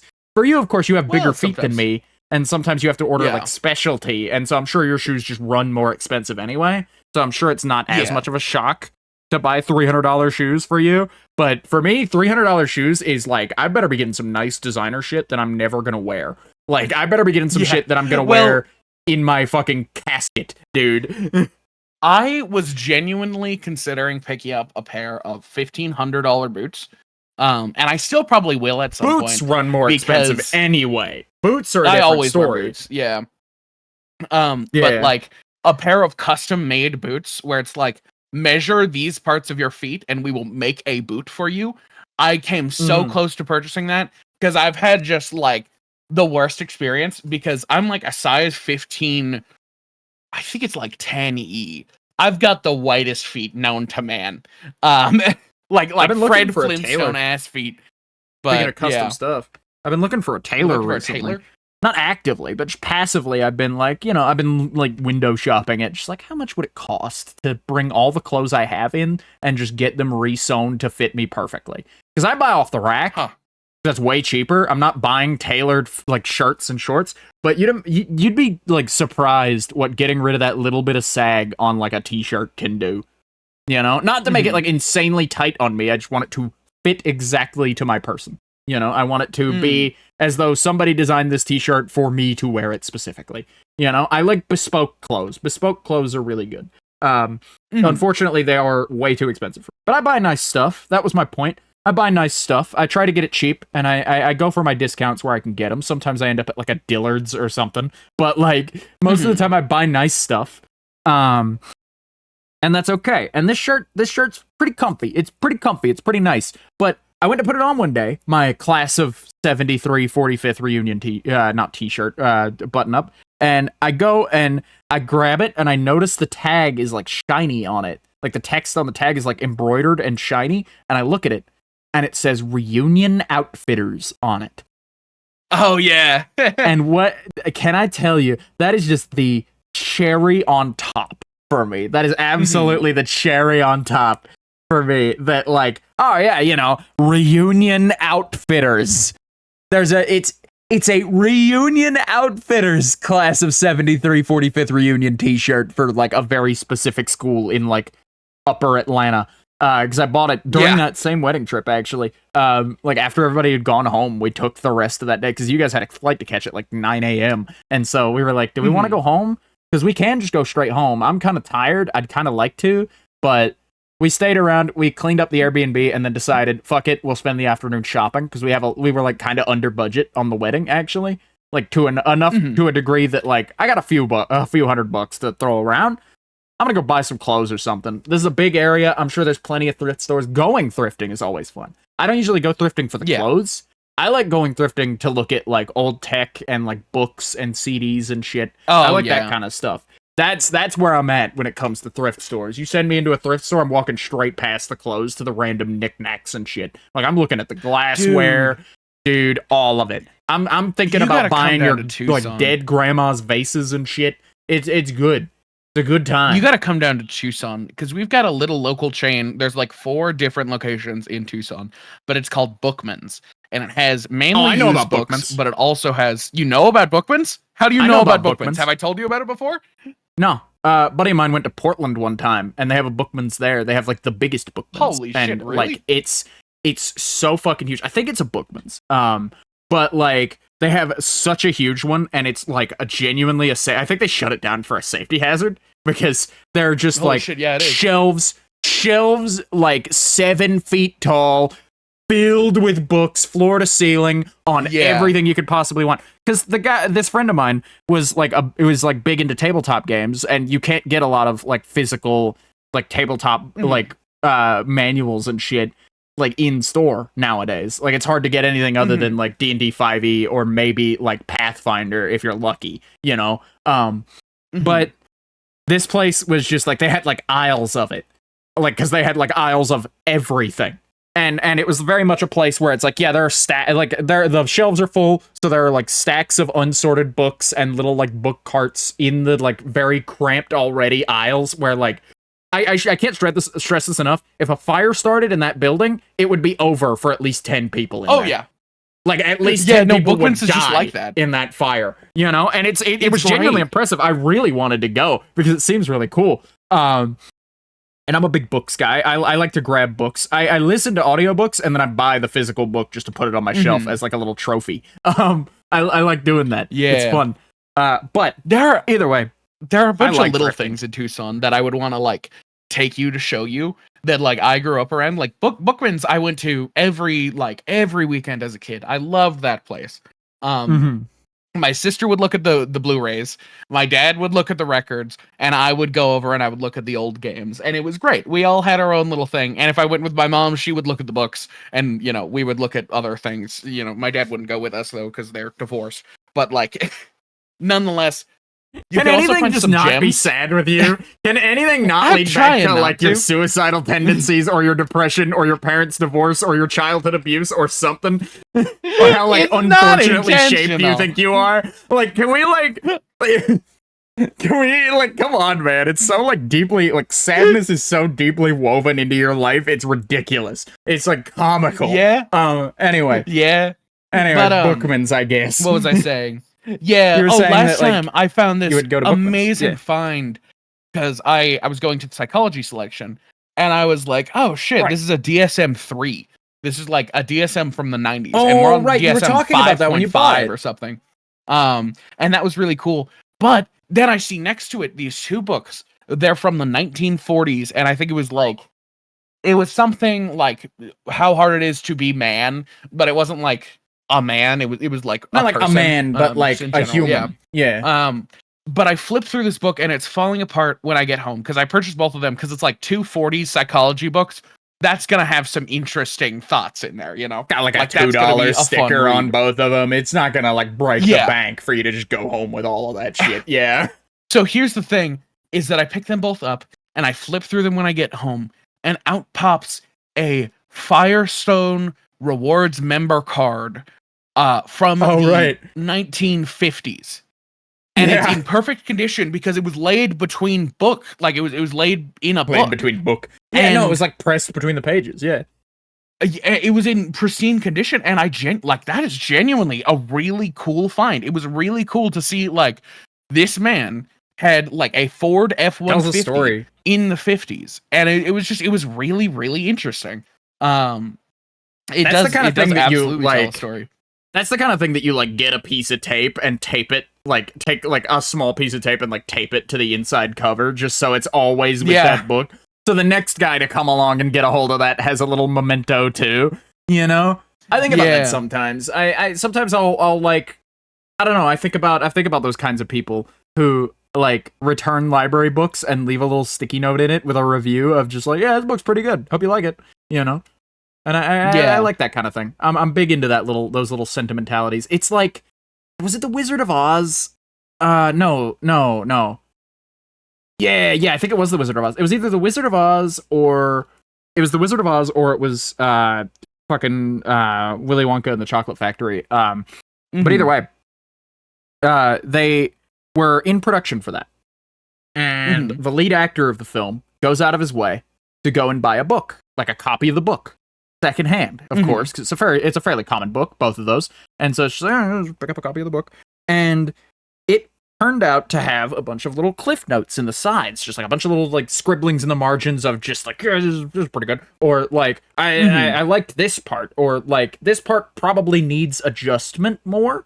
And he thought it was like a weird review, like where somebody just like vandalized this copy to death, like just loved this book until they had to get rid of it. But then they found out this was the author's personal copy, where he was like writing notes to himself as just like giving, like, there were little character insights in there. It was everything you could possibly want. And I think he like returned it to the family or something at some point. So I'm getting two stories combined in my head here a little bit, because there's that story, and then there's the story from that's definitely from Willy Wonka and the Chocolate Factory. And it's that Gene Wilder, is that his name, Gene Wilder? I feel like Gene Wilder's the other one. But either way, the guy who played Willy Wonka goes out of his way, and I feel real stupid for not for sure knowing his name. He goes out of his way, and I think he didn't go out of his way. I think it was the costume department, honestly. It was trying to find a good coat for him. They were trying to find a good jacket for him to wear in the film. And then eventually Gene Wilder goes out of his way and goes to a Goodwill and like picks up a coat, like a secondhand store. It might have been a Salvation Army, I don't know. But he goes and he picks up a secondhand coat that he thinks looks good, and he takes it to the costume department and goes, "Hey, I know this isn't my place, but this coat looks good, and it matches like the hat and everything. Can I wear this one?" And they go, "Yeah, sure." And he wears it, and he's in the park, I think it was. He's somewhere, and he's sitting, and he reaches into his pocket to grab something, and reaches into the wrong pocket. And so he's digging in the breast pocket of this for the first time, and pulls out a dry cleaning tag, which has the author's fucking name on it as part of the receipt. And so they get a hold of the guy's wife. He's dead at this point. They get a hold of the guy's wife, and they're like, "Hey, is this actually his jacket? Or is this just some, like, mishap?" And she goes, "No, he wore that jacket all the time. That was his favorite fucking jacket." And they gave it back to the estate. Roald Dahl? Yeah, Roald Dahl. Yeah, it was his jacket. Huh. Yeah, it was a whole thing. That's a really interesting, like, sentimental story, and I feel like, I don't know, this rewards card you found in this book just reminded me of that book story, and that book story is also kind of interwoven with that other story about the coat in my head, just because those are very similar stories of coincidence. Yeah, and, absolutely. You know, I think those are fun. I like that kind of thing. I really, really like that kind of thing. But either way, sentimentalities aside, I also like shopping. I really like shopping. I'm a big shopping fan. I don't know. You know, but I like to walk in stores. I like to look around. I like to touch objects. I like to consider buying things and then not. I think I had a really good shopping experience recently on Black Friday last year. That's still like fresh in my brain. So I picked up these two plushies because we found that there is a Squishables store in Jacksonville, and I was like, I didn't know they had one of these here. All right, let's go in and have a look. I'm sure we'll leave with something, because we had just seen their like a TikTok recently about the Pillbug Squishable plushie. And for those who don't know, the Pillbug one is very cute. Go look it up. It's really good. But also on top of that, not only is it a cute little plush to have, it like has like a magnet in it, so you can roll him up, because he's like a little roly-poly guy. So you roll him up, and the magnet clicks, and he'll stay in a little ball. And I felt that was a really cute thing. And then we went and we walked in. We were gonna pick one up online, but we were like, I don't know. I kind of don't really care enough about it to wait for it to ship and come in, because I'm not a big plushes guy. My husband is. He likes his plushes, but like I'm not a big stuffed animals guy. When it comes to like buying little trinkets. But you know, we found this physical location, and I saw him in the store, and I also saw a little capybara guy that they had also posted on their socials at some point, and I was like, I can't leave without these two. I simply can't do it. And there were a lot of good ones. I probably could have, like, if I had all the money in the world, I would have been leaving with way more than two. But like, there were very many good options there. I love shopping at little specialty shops like that. They're very fun. Yeah. I don't know if you have much input on that, because you were just talking about Bookmans, so I figured I'd drop a little shopping, because I was going to talk about shopping anyway when I got away from the Goodwill shirt.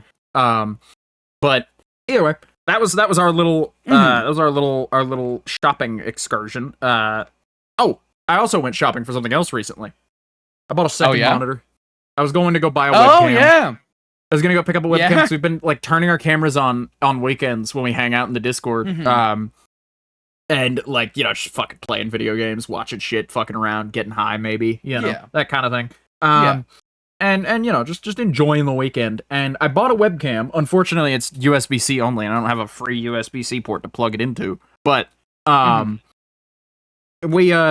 we walked into the Staples because that's what we have in town. We don't have like a Radio Shack or nothing. We used to have a Radio Shack. Everywhere used to have a Radio Shack. I think all Radio Shacks are fucking dead. Yeah, no, Radio Shack's been dead for like a decade. But like, I mourn the loss of the Radio Shack because like, good God, the amount of times that I've had to go on Amazon and order like a specialty little adapter that's pretty common and that Radio Shack would totally have, but somewhere like a Walmart or an office supply store wouldn't, you know, is it's just damning the amount of times that's happened to me. But either way, I walk into the store and they're having, I don't know if all locations are closing or if it's just that store, but Staples was having a going out of business sale for that store, like store closing sale of 30% off everything.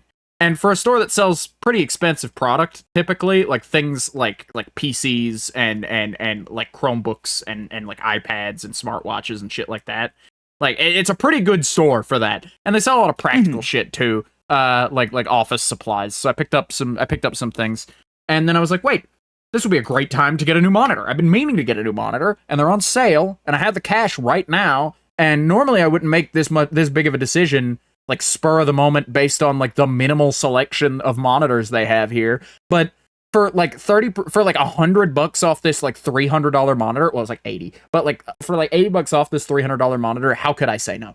How could I say no to a $300 monitor for $200? You know, even if it's not the best monitor in the world.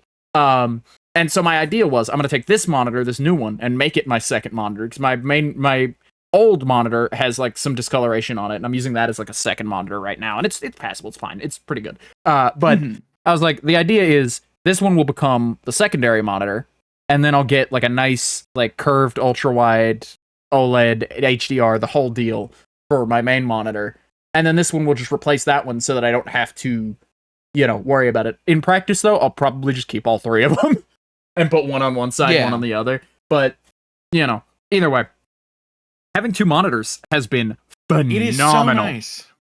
No wonder everybody treats me like I'm living in fucking poverty. No wonder everybody treats me like I'm living in poverty because I have one monitor. I think one monitor is enough. I think one monitor is plenty. However, two monitors is luxury, dude. This is great. This is spectacular. Being able to like stream and look at chat and play the game in full screen is fantastic. I love it. There are just so many little convenience things. Watching media in the background while I work is a lot easier. Listening to music and stuff, and being able to just kind of like move my mouse to the right a little further and hit pause instead of Alt-Tab pause is nice. The only thing I'm having trouble with is the adjustment of, just because the window is on top on a monitor does not mean that that's the window in focus right now. And so there have been a lot of cases where it's like I'm playing a game and I want to pause the YouTube video and I'll look at that monitor and go, yeah, the Firefox tab is what's focused right now. And I'll hit spacebar and my character will jump and the music won't pause and I'll feel like an idiot for a split second. But I feel like that's a minor adjustment to make, and I'm getting used to it already. Yeah, it takes a moment. It takes a little getting used to, but I love it, dude. This is great. This is just the best, dude. Oh, I would never go without it. I would never go without it. Oh, this is great. I could probably go back to one, but like, give me a few years of this and I won't. Give me a few years of this and I really won't want to.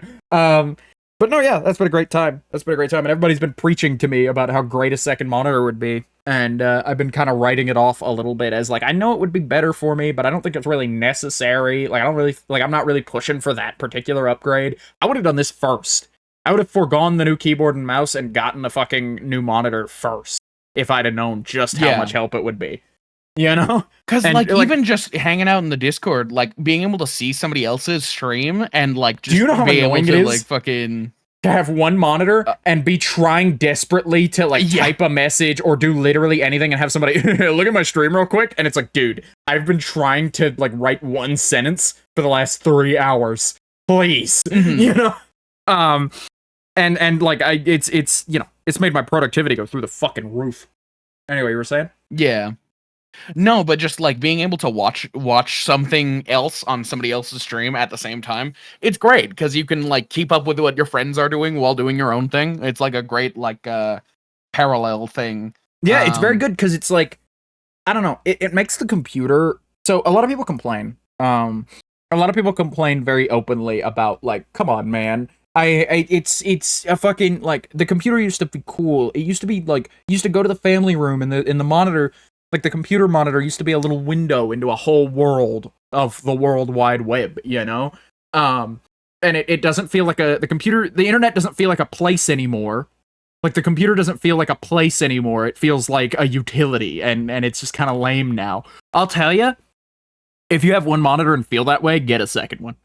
Get a second one, and that feeling will return at least a little bit. Because it did for me.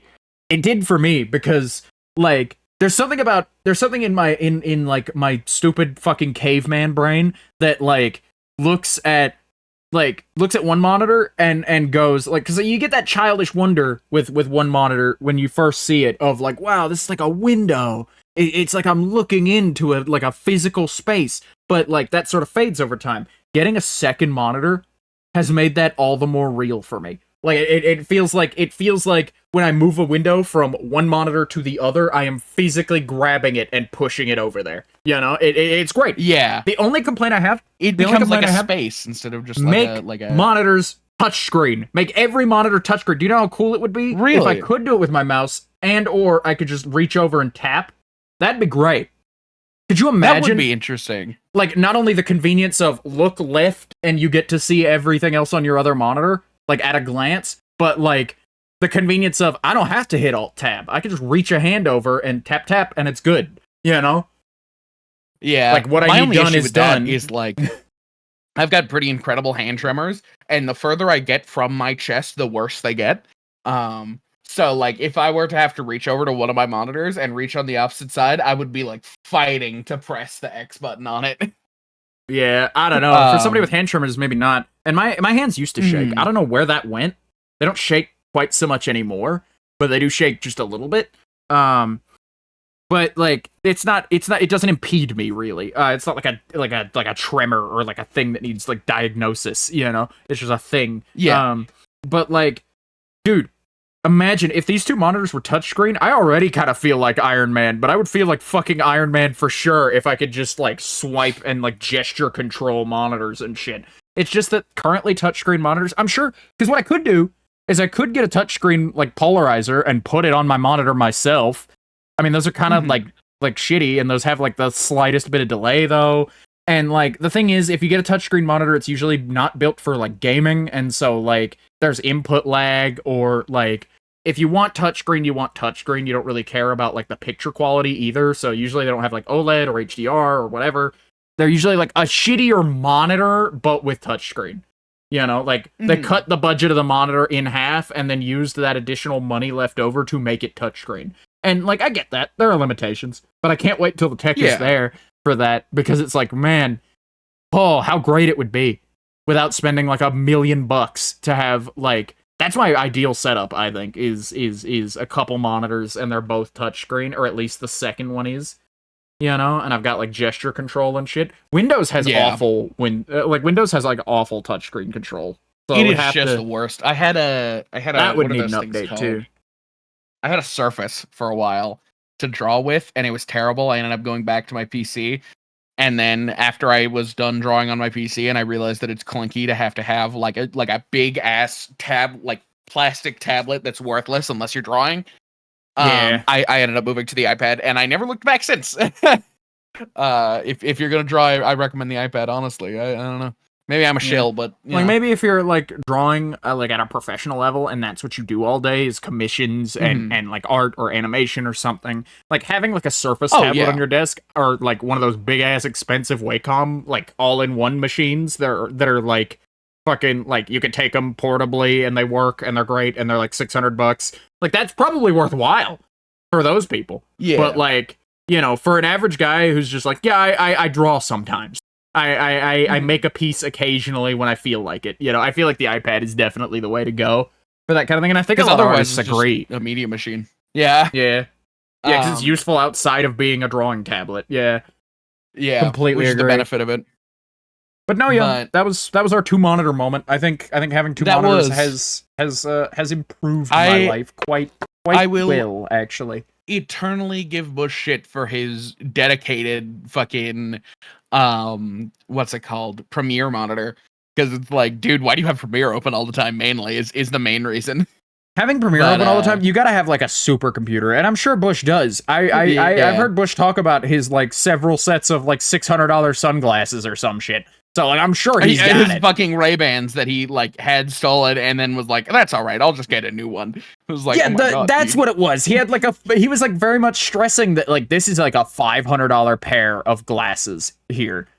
That's all right though. I'll just buy another one. It's just like he was mad about like the inconvenience of like getting them in more than he was like losing, like being out a $500 thing. You know? Yeah.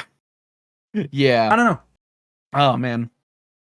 But that was our multi-monitor break. He is. I'd like to talk. He's going. One more thing. I'd like to talk about losing my topics list earlier. Oh, man, that was sad. So yeah. Speaking of Windows features, Notepad has a feature where you can keep multiple Notepad documents open, and I use them like sticky notes. I use them like little like reminder notes for myself. Like I've got a to-do list. I've got a copy-paste version of the description, like the description templates for a few things, like this podcast even. And then I've got my Fight About It topics list here, and I've had that topics list.txt document unsaved, open on my computer since we started the show. Almost a whole year. Like 8 months. And then my computer restarted today, and somehow it's gone. I don't know. It's survived so many PC restarts, and now it's just gone. Which wasn't a huge loss. It wasn't a huge loss realistically. It's just I lost all of the topics that I had this week and had to, like, within like an hour of the show, I had to rewrite my entire topics list, which I think we did pretty all right today, pretty much. In fact, I went through more of my topics than you did. I think by like a mile. Yeah, but it's been good conversation. But I don't know. There's something. Speaking of those like sentimentalities we were talking about earlier, it's just one of those things. You know, it's just like, man, I was hoping this would like survive the year. It's sad that like I know that this is a different document. I've laid it out the exact same way. In fact, it's cleaner than it used to be. But like, you know, man, I miss it. That's sad. Yeah. It's sad to see him go. Not like I'm not like crying over a fucking text document or anything, but like, man, that's real sad. Did I tell you about mine are perfectly stable. But speaking of text documents, did I tell you about the 1 gig journal? The 1 gig journal. No. This idea I had last New Year of journaling. Just because I like to look back on my life. I like to have record to like go like, what was I doing on February 17th? 2014. Let's find out. You know, I like to have that kind of record. And you know, so I was like, I should get into journaling. That could be fun. And obviously I didn't keep up with it. I had the idea of it takes so much text to get a text document to be any remarkable amount of size, because it's just plain text. That's all. A computer is very good at plain text. In fact, my current text document with all my topics in it before we started was like 600 words, maybe. And then like it was only like a couple of kilobytes. So I was like, I wonder how long it would take me if I did journal entries, not every day, but just as often as I could. I wonder how long it would take me to make a 1 gigabyte text file. And I did the math on it, and it would take me quite a while, but it is achievable. Yeah. It is an achievable thing, but it would take me like more than a year to do it, for sure. But I thought that was a really neat concept. I do think that's cool. Of the 1 gig journal of just like, yeah, here's a gigabyte sized text file, and that's where it ends, is about at a gigabyte, maybe 1.01, but like, you know, maybe a little over, because I'm not just going to abruptly stop typing the second I hit the gigabyte mark, but, you know. I could never get into journaling. I find myself too cringe to take myself seriously. Like, this podcast is the closest thing I'll ever come to journaling. And I think it's pretty good. I think it's pretty good for that reason. No, yeah, the show fills that for me, and I get to like share my life with people and like talk about things with my best fucking friend, and we get to like, and people like it. People enjoy the show, if you could believe it. Yeah. That's surprising. It shocked me again, because like we said at the top of the show, this show has like an audience, like intended target audience of 2, and it's us. So the fact that anybody likes we're just kind of hanging out. Like, don't get me wrong, I'm very happy that we have a successful show on our hands here. But, you know, I'm surprised that we do. I'm surprised. I'm shocked, but not disappointed. You know? Yeah. Yeah. It is a great time to be alive when you are Vox and Jed. Yeah, we're hitting some real Vox and Jed personal W's. Like overall, this has been a real rocky start to the year globally. Yeah. However, for me personally, it's been a real good year so far. It's been a pretty good year. I'm making personal improvements. I'm more productive. I'm pushing out more content, and like not more content necessarily, but the stuff I'm pushing out, I'm happier with. You know, I'm taking it at my own pace. I'm really I'm really just like grabbing this thing by the reins, and I'm enjoying it. You know, I'm having a good time all the way, and my relationship is in good health. I got a move coming up next month. It's gonna be great. It's gonna be fantastic. Yeah. You know, Speaking the whole year's looking bright. I think it's just about time to send our baby, episode 36, off to the world. Don't you think? Of pushing content out, I gotta take a massive shit once this show is over, so we should probably wrap. But yeah, I think it's about time. I was trying to do something sentimental. You said pushing content out, and I just you said that that. I thought that's where you were going, and so I took it because you didn't. Anyway, no, I was treating episode 36 like our baby boy, and we like our baby boy was sending him out into the world. Okay, yeah, I was treating him like a shit we were gonna flush in just a moment. That goes to show our different perspectives on this show, I guess. Tell people where they can find more shit. Thank you much for watching today. You can watch all of our collection of sewage on our card page that's linked down below. Swim in our septic tank. It's great. Holy shit. Love it. Oh my god, I forgot about that guy. Anyway, our card page. But you could find our content on the card page as well. If you go down to the fucking about the hosts, you could find both of our card pages, or my link tree and his card page. That's still a bit that we're doing, kind of. Yeah, sort of. You made the show card page, which I feel like is kind of waving the white flag on that, but you're holding firm on your personal link tree. I think you're just too lazy to make a card. That's what I think. Kind of. Well, no, I was going to make a card after I made the show's card for myself, and then I was like, no, I have to commit to the bit, because I can use Linktree, like, fucking PNGs on card. So specifically, your card has the card logo, and my Linktree has the Linktree logo, and I think that's a funny continuation of the bit onto the card page. But yeah, go see the card page, check us out. Go look at our every bits day, on there. These episodes come out at 3 p.m. on Sundays, EST. And we'll see all y'all next time. No, did I say every day? Every Sunday. You said every day then said every Sunday after that. You said every day, 3 p.m. on Sundays. Wow, holy shit. We're not a daily show. Oh, God. We are not. Anyway. All right. We'll see all y'all next time. Bye.